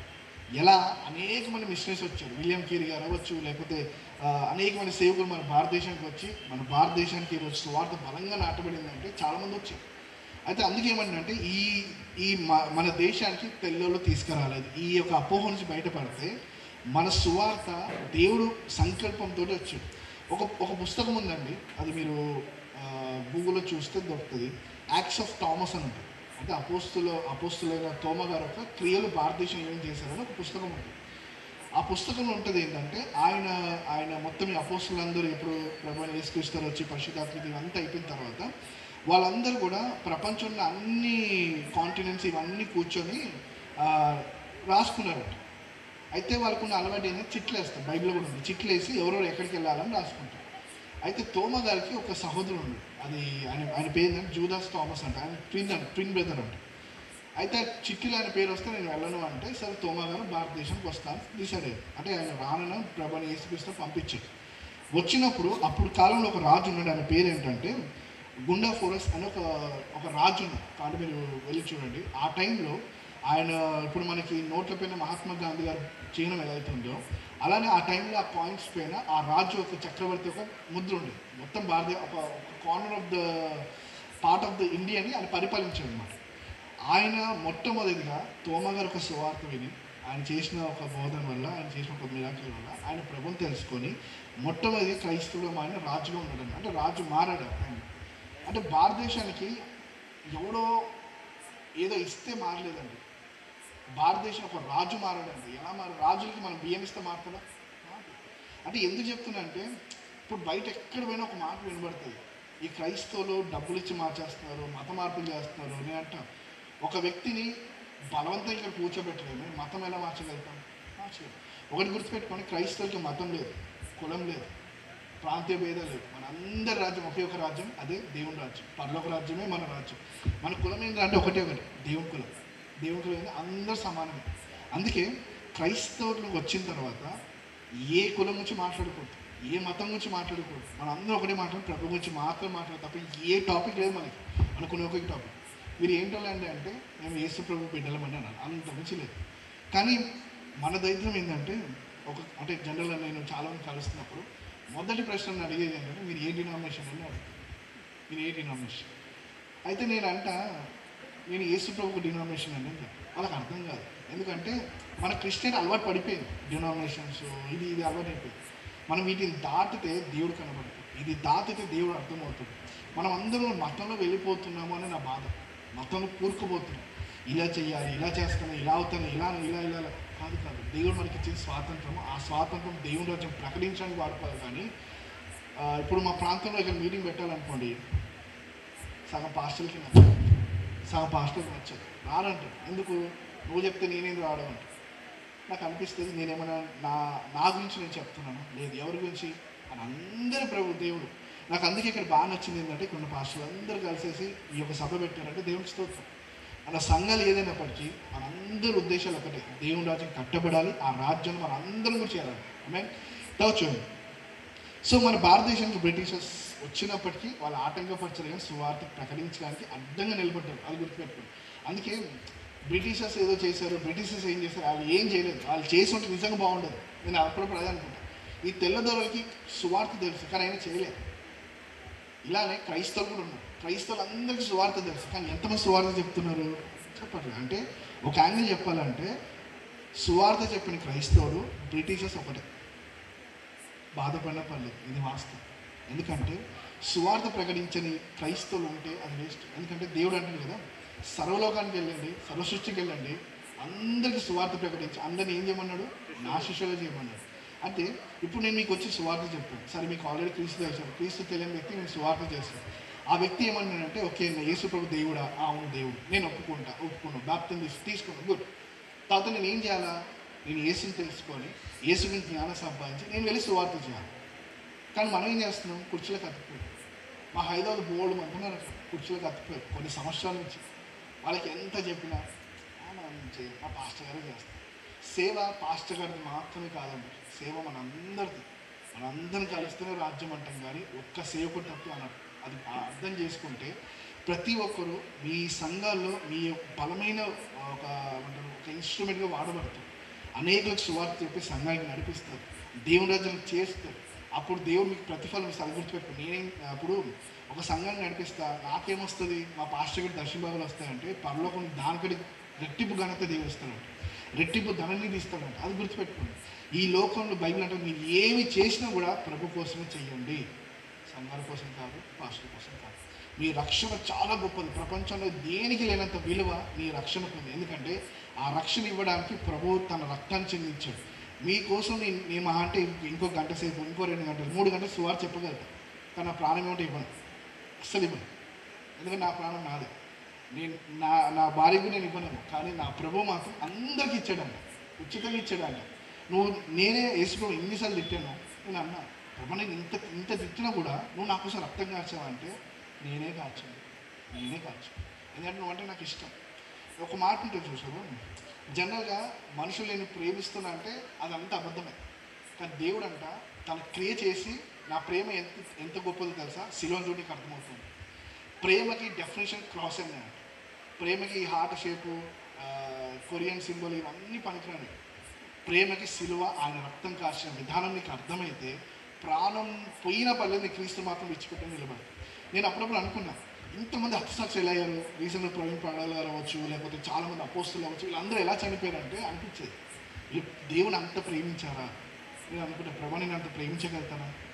ప్రేమించాను, కృప చూపించుకోవాలి, ఇంకా లోతుగా తీసుకెళ్ళి, ఇంకా లోతుగా. ఎందుకంటే ఆయన ప్రేమ ఎలాంటిది, సముద్రం లాంటిది అంట. తోతులు కొద్ది వస్తున్నట్టు, తోతులు కొద్ది వస్తున్నట్టు. ఆ ప్రేమ అర్థం చేసుకుని జీవితాలు సరిపోవు. ఒకవేళ మన బైబిల్లో మరో జన్మ అనే కాన్సెప్ట్ లేకపోయినా, ఒకవేళ ఉంటే ఎన్ని జన్మలు ఎత్తినా అర్థం కానీ ఒకే ఒకటి ఏంటంటే ప్రేమ. అంత ప్రేమ అయింది, అంత ప్రేమ, విశాలమైన ప్రేమ అంట. ఆ ప్రేమతో మనం ప్రేమించాలంట. అందుకే ఒక మాట ఉంటుంది బైబిల్, అగాపే లవ్ అంటే. అగాపే లవ్ అంటే అన్కండిషనల్, షరతు లేని ప్రేమ అంట.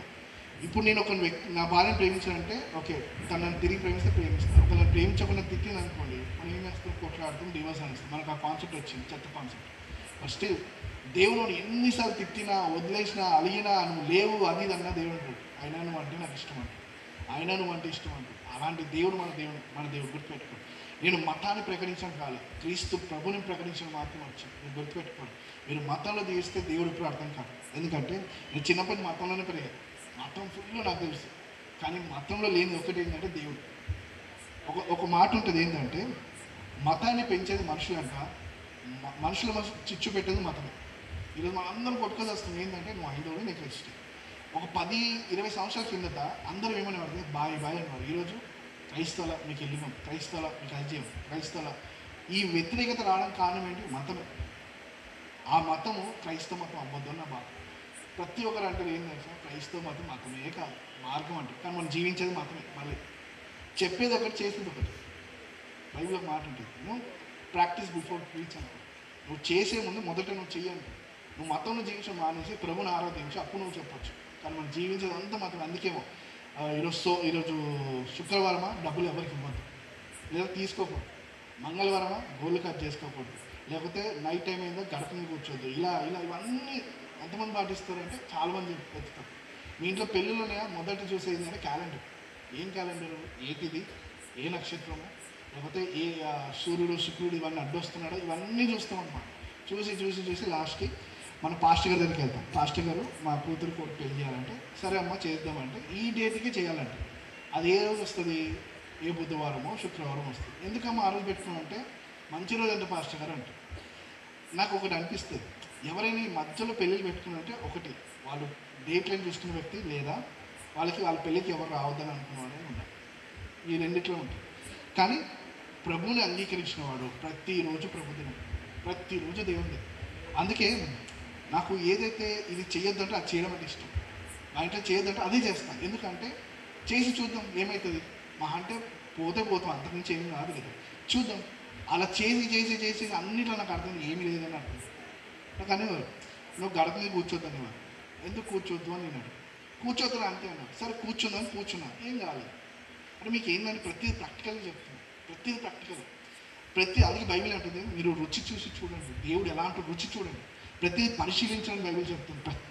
రోమి రాష్ట్రంలో 12:1 ఉంటుంది కదా, ప్రతిదీ మీరు పరిశీలించండి. ఈ లోకం చెప్పే ప్రతిదాన్ని నమ్మకండి.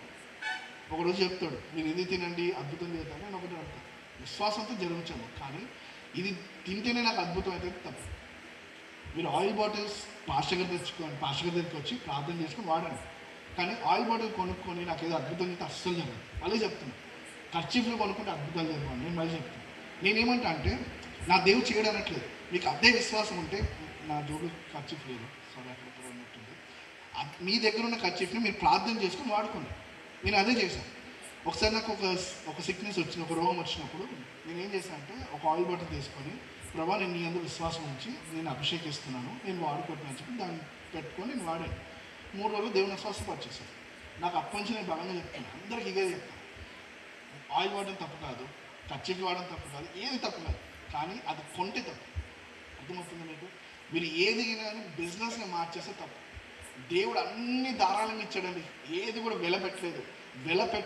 అంత గొప్ప ప్రేమ దేవుడు మనకి ఇచ్చాడు, మనమే దాన్ని వెలపెడతాం. గుర్తుపెట్టుకొని ఆ ప్రేమను అర్థం చేసుకొని తప్ప మిగతా అన్నీ వేస్ట్. ఎందుకంటే అంటే ఇప్పుడు ఇదే మీటింగ్కి స్వస్థత కోరికలను పెట్టుకుంటే ఇంతమంది కాదు, ఆ గేట్ దాటిపోయి లేదా ఇంకొక సేవకుని పిలుచుంటే వాళ్ళని తప్పు పట్టట్లేదు, కానీ జనరల్గా చెప్తున్నాం. అంటే మనం దేనికోసం పరిగెడుతున్నాం ఈరోజు అంటే స్వస్థత. దేనికోసం పరిగెడతాం? ప్రవచనం.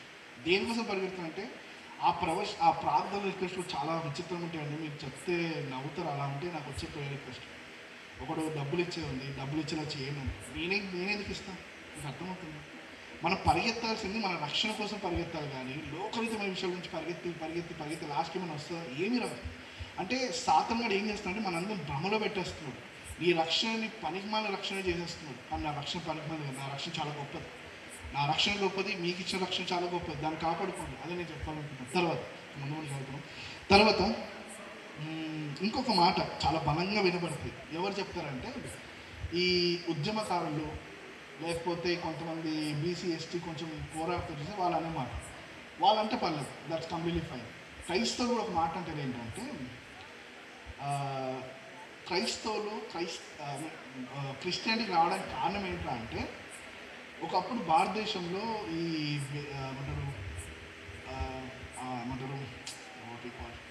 ఈ హయ్యర్ కేటగిరీ, హై క్యాస్ట్, లో క్యాస్ట్ అనేది ఉండేది కదా, ఆ కేటగిరీ వల్ల ఈ లో క్యాస్ట్ ఉన్న వారిని ఆలయంలోకి రానివ్వలేదు, వాళ్ళు ముట్టుకొనివ్వలేదు, వాళ్ళు వెలివేశారు, వాళ్ళు చిన్న చూపు చేశారు. కాబట్టి ఆ టైంలో క్రైస్తవులు వచ్చి సువార్త చెప్పగానే మాకు వెలుగొచ్చింది, మాకు గొప్ప కార్యం ఇచ్చారు కాబట్టి మేము అందరికి వెళ్ళిపోయాం. అంటే నీకు ఈరోజు రక్షణ ఇచ్చింది నీ క్యాస్టా? నీ రక్షణ ఇచ్చింది నీకు ఏదన్నా కాదు. నేను అదే అనుకుంటా. అయితే మరి ఇప్పుడు అందరికీ ఓపెన్ అయ్యి కదా, ఇప్పుడు అందరు టెంపుల్కి వెళ్ళొచ్చు, ఎవ్వడు ఆపేటోడు లేడు. ఇప్పుడు మనకు అందరికీ ఓపెన్, ఎవడు ఆపేటోడు లేడు.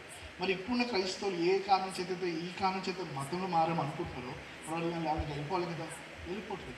అంటే మన రక్షణకి కారకుడు యేసు తప్ప ఏది కాదని అర్థం చేసుకోండి. నా రక్షణ కారణం నా మతం కాదు, నా రక్షణ కారణం నా కులం కాదు, నా రక్షణ కారణం నా ఇంకేదో కాదు, నా రక్షణ కారకుడు ఒకే ఒకడు ఆయన యేసు ప్రభువు. ఇది అర్థం చేసుకుంటే క్రైస్తవులు కులం కోసం కొట్లాడు, మతం కోసం కొట్లాడు. ఈరోజు ఎంత కొట్లాడుతున్నారంటే మొన్న ఆంధ్రప్రదేశ్ హైకోర్టు ఒక తీర్పు ఇచ్చింది, మీకు అందరూ తెలిసింది. ఒకవేళ ఒక క్రైస్తవుడు అయితే వాడికి ఎస్సీ చట్టం పనిచేయదంట. దానికి చాలా రకాల మాట్లాడి నాకు అనిపించింది, వర్తిస్తే ఏంటి, వర్తించకపోతే ఏంటి? మీకు అర్థమవుతుంది, వర్తిస్తేంది, వర్తించకపోతే ఏంటి?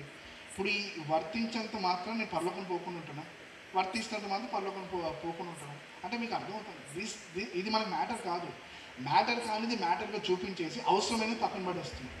అది మన రక్షణని పక్కన పెడుతున్నాం, అదే అర్థం చేసుకోండి. సరే ఎక్కువ నేను టైం తీసుకున్నాను, కానీ సింపుల్గా ఇంకొక వచనంతో నేను ముగించేస్తాను. హెబ్రీయులకు రాసిన పత్రిక 2వ అధ్యాయము 1-4 వచనం. హెబ్రీయులకు రాసిన పత్రిక 2వ అధ్యాయం 1-4 వచనం. కావున మనము వినిన సంగతులను విడిచిపెట్టి కొట్టుకొని పోకుండానట్లు వాటి యందు మరి విశేష జాగ్రత్త కలిగి ఉండవలెను.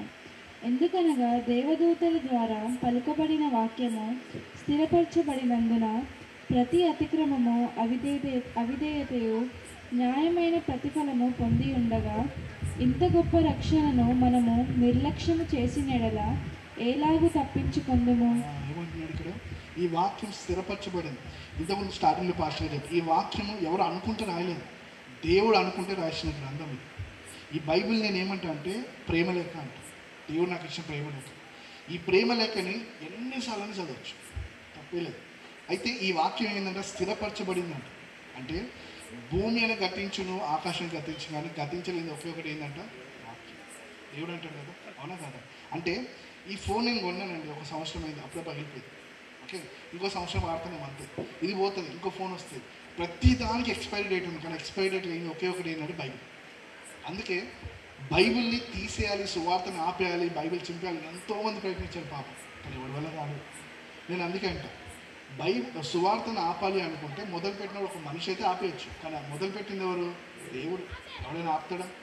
ఒక వ్యక్తి ఉన్నాడు, ఆయన పేరు నేను మర్చిపోయాను, కానీ ఆయన ఏమన్నాడంటే నేను చనిపోయిన తర్వాత ఒక 100 సంవత్సరాలకి సుమారు కొన్ని సంవత్సరాల తర్వాత బైబిల్ మ్యూజియంలో ఉంటుంది కానీ ఇంకెక్కడ కనబడున్నాడు. దేవుడు ఏం చేస్తాడు తెలుసా? ఆయన చనిపోయిన 50 సంవత్సరాలకి ఆయన ఇంట్లోకి నుంచి ప్రపంచవ్యాప్తంగా బైబిల్ ప్రింట్ చేసి పంపించాడు. అలాంటి దేవుడు మన దేవుడు. అంటే ఎవడు ఏం చేసినా కూడా సువార్తను ఆపలేదు. ఇప్పుడు నేను నిలబడ్డాను అనుకోండి, ఇక్కడున్న పాస్టర్లు నిలబడ్డాను, మామూలు చంపేస్తారు, అయిపోయింది సువార్త అయిపోయింది అనుకుంటాడు. దేవుడు అప్పుడు ఏం చేస్తాడు తెలుసా? ఇంకో చిన్నపిల్లలు లేపుతాడు, సమూయేలు లాంటి ప్రవక్తలు లేపుతాడు, లేకపోతే అపోస్తలుడైన పౌలు లాంటి సేవకులు లేపుతాడు, లేపి మళ్ళీ నిలబడతాడు. ఇదే కదా చరిత్ర. మీ చరిత్ర మొత్తం చూస్తే అదే జరుగుతుంది. ఎంతోమంది ఆపాలనుకున్నారు, ఆపనిది ఒకే ఒకటి ఏంటంటే వాక్యం. ఎవ్వడి వల్ల కాదు. అందుకే అంటారు దేవుడు మాట్లాడే దేవుడు. నాకు ఈ దేవుడు ఎందుకు ఇష్టం అంటే ఈ దేవుడు ఒక ఫీల్ అవుతారు వింటే, కానీ మాట్లాడే దేవుడు, వినిపించుకునే దేవుడు, స్పందించే దేవుడు. నువ్వు ఏడుస్తే అంటే నేను వచ్చి ఓదార్చే దేవుడు అంట, ఆదరించే దేవుడు. కన్నీళ్ళు కాడిస్తే ఏడవకు నేను ఉన్నా అని చెప్పే దేవుడు అంట. అలాంటి దేవుడు మనకి కలిగి ఉన్నాడు. అందుకే ఏమంటే ఈ వాక్యం స్థిరపరచబడింది. ఇంత గొప్ప రక్షణ నిర్లక్ష్యం చేస్తే ఏమవుతుంది అంటారు. అంటే రక్షణ పోతుందని కాదు, నిర్లక్ష్యం అని మాటకు అర్థం చేసుకున్నా. అంటే నాకు ఇచ్చిన రక్షణ నేను ఏం చేస్తున్నా? నిర్లక్ష్యం చేస్తాను. గుర్తుపోయి ఎలా నిర్లక్ష్యం చేస్తున్నా? ఈ బైబిల్ పట్టించుకోవట్లేదు అంతే. చాలామంది బైబిల్ ఎంత నీట్గా ఉంటుంది తెలుసా? చాలా నీట్గా ఉంటుంది. ఇది ఎన్నో బైబిల్ అంటే నా దగ్గర ఇది 9వ బైబిల్. నా దగ్గర 9 బైబిల్ ఉంది. ప్రతి బైబిల్ నలిగిపోయి మొత్తం గీతలు చినిపోయి ఇలానే ఉంటుంది. నేను పెద్ద ఫీల్ ఏమంటాను, ఎందుకంటే నాకు బైబిల్ అలా చదవడం అంటే ఇష్టం. కొంతమంది బైబిల్ ఎంత నీట్గా ఉంటుందంటే వారం అంతా సెల్ఫ్లో ఉంటుంది, సండే రోజు దొరుకుకొని వస్తుంది. దొరుకుని ఇంత పెద్ద దుమ్ము వస్తుంది, ఆ దుమ్ముతోనే ఇంటికి వస్తుంది, బైబిల్ చర్చికి వస్తారు, అయిపోయి మళ్ళీ అక్కడే వెళ్తారు. దానివల్ల ఏం లాభము? బైబిల్ తెలిస్తే తప్ప దేవుడు మన బ్రతుకులు మార్చు. చాలామందికి ఒక అలవాటు ఉంది, మీకు ఉందేమో నాకు తెలియదు, కానీ నాకు తెలిసిన చాలామందికి ఉంది. బైబిల్ తలకింద పెట్టుకొని పడుకుంటారు. బైబిల్లో ఉన్న జ్ఞానం అంతా తలకాయలు వెళ్ళిపోవాలి. ఎలా అవుతుంది? తలకాయ కింద పెట్టుకుని ఏం జరగదు, గుండె మీద పెట్టుకునే ఏం జరగదు. కానీ వాక్యాన్ని నీ హృదయంలో పెట్టుకుంటే బ్రతుకులు మారుతాయి, నీ అలవాట్లు మారుతాయి, బ్రతికించే ప్రతి విధమైన అలవాట్లు మారుతాయి. బైబిల్ తెరవండి, చదవండి. మీకు తెలుసు నేను తెలుగు ఎక్కడ నేర్చుకుని? బైబిల్ నుంచే నేర్చుకున్నాను. నేను తెలుగు బైబిల్ నుంచే నేర్చుకున్నాను. నేను బయట నుంచి నేర్చుకోలేదు. నేను తెలుగు బైబిల్ నుంచే నేర్చుకుని బైబిల్ నుంచే ప్రకటిస్తాను. మొదట నేను సేవ మొదలుపెట్టిన కొత్తలో సగం ఇంగ్లీషు సగం హిందీ ఇదే మాట్లాడుతున్నాను. వినేటోళ్ళకి ఏం అర్థమయ్యేది కాదు. అంటే కొంచెం అర్థమయ్యేది, కానీ వాళ్ళు వచ్చి చెప్పేవారు నాకు మొత్తం ఇంగ్లీష్ నాకు చైనీస్ భాషలో కనిపిస్తుంది. అంటే దేవుని అడిగి మళ్ళీ బైబిల్ చదివితే దేవుడి కృప చదివితే మళ్ళీ తెలుగు మాట్లాడాల్సి వస్తుంది. సో గుర్తుపెట్టుకోండి, ఇంత గొప్ప రక్షణ మనం నిర్లక్ష్యం చేస్తే ఎలా అని ప్రశ్న వేస్తున్నాడు. ప్రశ్న మీకు కూడా అదే, ఇంత గొప్ప రక్షణ పొందారు కదా, బాప్తిజం పొందారు, ఇంత గొప్ప సేవకులు మీ మధ్య ఉన్నారు కదా, ఇంత గొప్ప రక్షణ ఎలా నిర్లక్ష్యం చేస్తున్నారు? ఎందుకు పట్టించుకోవట్లేదు? దేవుని స్వార్థం ఎందుకు ప్రకటించట్లేదు? ఎందుకు బలంగా నిలబడలేకపోతున్నారు? ఎందుకు ప్రతి కష్టానికి దేవుడు ఉన్నాడని ప్రశ్న కంటే దేవా నన్ను వాడుకో ప్రభా ఎందుకు అడగలేకపోతున్నాను? ప్రతి ఒక్కరు ప్రభా నాకు అప్పులు తీసేయి, నా పిల్లలకి పెళ్లి చేయి, అది చేయండి, కానీ ఏ ఒక్కరైనా లేచి ప్రభా నన్ను వాడుకో ప్రభా అని అడుగుతున్నామా? లేదు. దేవా నన్ను వాడుకో ప్రభా, నీకు నచ్చినట్టు వాడుకో ప్రభా, నేను అందరికి సువార్త చెప్పలే వాడుకో ప్రభా ఎంతమంది అడుగుతున్నాను? దేవుడు ఎదురు చూస్తున్నాడు, ఎవరైనా వస్తాడా, ఎవరైనా అడుగుతాడా? మ్యాక్సిమం 99.99% క్రిస్టియన్స్ ప్రార్థన ఏం తెలుసా? నా బిడ్డ కోసం ప్రార్థన చేయండి, నా ఆరోగ్యం కోసం ప్రార్థన చేయండి, వాళ్ళ పెళ్ళి కోసం ప్రార్థన చేయండి. అనడం తప్పు కాదు. అంతకంటే మించింది దేవాను ఇచ్చిన రక్షణని నేను కొనసాగించే కృప నాకు దయచేయండి. అది గుర్తుపెట్టుకున్నాను. తర్వాత ఇంకా ముందుకు వెళ్తాను. తర్వాత లాస్ట్ వర్షం ఫిలిప్పీయుల రాసిన పత్రిక 2వ అధ్యాయం 12వ వచనం.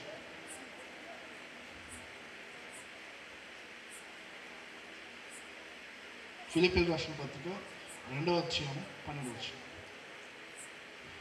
కాగా నా ప్రియులారా, మీరెల్లప్పుడూ విధేయులై ఉన్న ప్రకారము నా ఎదుట ఉన్నప్పుడు మాత్రమే గాక మరి ఎక్కువగా నేను మీతో లేని ఈ కాలమందున భయముతోనూ వణుకుతోనూ మీ సొంత రక్షణను కొనసాగించుకొనుడి.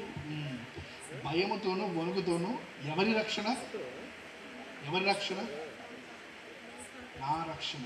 మీ అనండి, నా రక్షణ అనండి, నా రక్షణ. దేవుడు ఇప్పుడు మా కుటుంబంలో నేను నాకు ఒక సహోదరుడు ఉన్నాడు, తల్లిగారు ఉన్నారు, తల్లిగారు లేరు. అయితే నేను ఒక్కరిని రక్షింపబడ్డా, నన్ను బట్టి నా కుటుంబం దేవుడు తీసుకెళ్తాడా? నేను వెళ్ళి సువార్త చెప్పాలి, వాళ్ళు ప్రభుని అంగీకరించాలి, వారి రక్షణ వాళ్ళు సంపాదించాలి, అప్పుడు వాళ్ళు పరలోకానికి వెళ్తారు.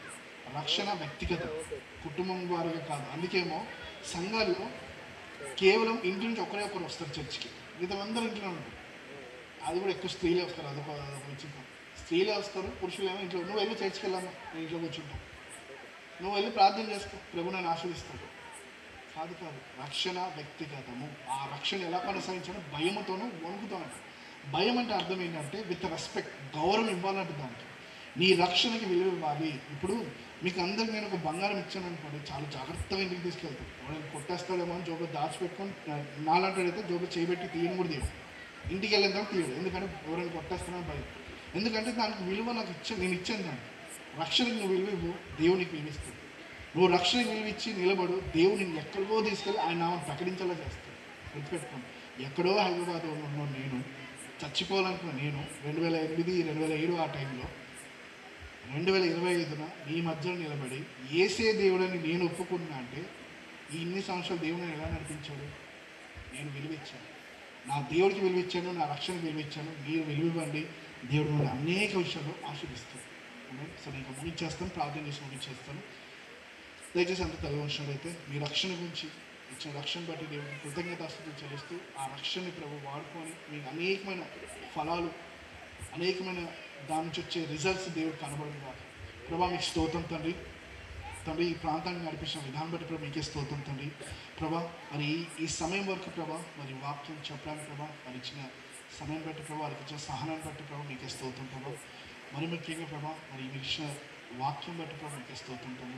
మాకు ఇచ్చిన ఈ రక్షణ ప్రభా ఎంత గొప్పదో ప్రభా మేము తెలుసుకోవాలి తండ్రి. ప్రభా దేవుడు నమ్ముకున్న నాకు ఇల్లు వచ్చింది, దేవుడు నమ్ముకున్న కారు వచ్చింది, దేవుడు నమ్ముకున్న స్వస్థ, ఇవన్నీ కాదు ప్రభా. వీటికంటే గొప్పది నీ రక్షణ ప్రభా. ఆ రక్షణ ప్రభా మాకు ఇచ్చే ప్రభా. పాపంలో పడి ఉన్న నన్ను ప్రభా, మమ్మల్ని అందరినీ ప్రభా కృప చూపించి మాకు ఇచ్చిన రక్షణ బట్టి ప్రభా మీకే స్తోత్రం తండ్రి. ఈ రక్షణకు విలువ ప్రతి ఒక్కరికి అర్థమయ్యేలా చేయండి ప్రభా. ప్రతి యవ్వనస్తుడు, ప్రతి పెద్దవారు, ముసలివారు అందరూ ప్రభా దీన్ని కొనసాగించే ప్రభా జాగ్రత్తగా భయంతో వణుకుతో దాన్ని కొనసాగించే కృప ప్రభావాన్ని దయచేయండి ప్రభా. ఈ రక్షణతో గొప్పది ఏది ప్రభా? ఈ రక్షణ ప్రభా నిర్లక్ష్యం చేస్తా ఎలా అని ప్రశ్నిస్తున్నాం మీరు ప్రభా. మీరు అదే అడుగుతున్నారు ప్రభా, ఈ రక్షణ మేము నిర్లక్ష్యం చేస్తున్నాం ఎలా? తీర్పులోకి వస్తూ, ఎందుకంటే నా వాక్య ప్రకారం నేను ఏదైనా మాట్లాడతా, వాక్యం దాటి నేను ఏం మాట్లాడిన ప్రభు సెలవిస్తున్నాను. ఇప్పుడున్న ప్రతి ఒక్కరిని దీవించే ప్రభా. ఈ మాటను బట్టి ప్రభు మీకే స్తోత్రం తండ్రి. ఈ వాక్యాన్ని స్థిరపరిచి ఈ ప్రాంతంలో మీరు తీసుకొచ్చిన ఉద్యమాన్ని బట్టి ప్రభా మీకు స్తోత్రం తండ్రి. ఈ ఉద్యమం కొనసాగింపబడిన దాకా ప్రభా ఈ ప్రాంతంలో అన్ని సంఘాలు ప్రభా వర్ధిలింపబడి ప్రభా ఆ సంఘాలన్నీ నింపబడిన దాకా ప్రభా ఈ ప్రాంతంలో ప్రభా రక్షణ మారుమోగాలి ప్రభా. ప్రతి ఒక్కడు ప్రభా మీరే దేవుడని తెలుసుకొని ప్రభా మీ మార్గంలో వచ్చేటప్పుడు చూపించిన ప్రభా కోరుకుంటున్నాడు ప్రభా తండ్రి. మరి ఈ యొక్క సువార్త సభని ప్రభా మరి ముందుండి ప్రభా నడిపిస్తున్న పాస్టర్ గారిని బట్టి ప్రభా మీకు స్తోత్రం తండ్రి. వారికి సేవా అనుభవం బట్టి ప్రభా మీకు స్తోత్రం తండ్రి. వారు మా మధ్యలో పెట్టిన విధానం బట్టి ప్రభా మీకు ఎంతగానో స్థుతులు చెల్లిస్తుంటారు ఫాదర్.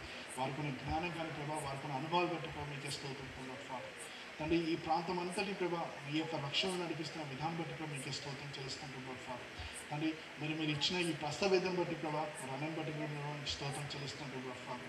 ఇలాంటివి అనేకమైన ప్రభా జరుగును దాకా ప్రభా ఫాదర్ తండ్రి. ఈ ప్రాంతంలో ఈ సువార్త సభలు ఆగుకూడదు ప్రభా, ఇంకా కొనసాగించబడాలి. ఇలానే అనేకమైన జరిగే ప్రభా ఈ ప్రాంతం అంతా కూడా ప్రభా క్రైస్తవ ప్రాంతంగా మారును కాక ప్రభా. మతం కాదు ప్రభా, మార్గంలోకి వచ్చేటప్పుడు చూపించండి ప్రభా. దీని నుంచి ఆశ్రయించి మరి ప్రతి ఒక్కరిని బట్టి ప్రభా మీకే స్తోత్రం చెల్లిస్తూ నజరేయుడైన యేసుక్రీస్తుని పెట్టినాం తండ్రి. ఆమేన్, ఆమేన్, ఆమేన్. అందరికీ ప్రైజ్ లోనండి. దేవునికి మహిమ కలుగును గాక. ఆమేన్. హల్లెలూయా, హల్లెలూయా. ఒకసారి చేతులెత్తి దేవునికి స్తోత్రం చేద్దాం. హల్లెలూయా, హల్లెలూయా. ఎంతమందికి అర్థమైంది వర్తమానం? It was a meaning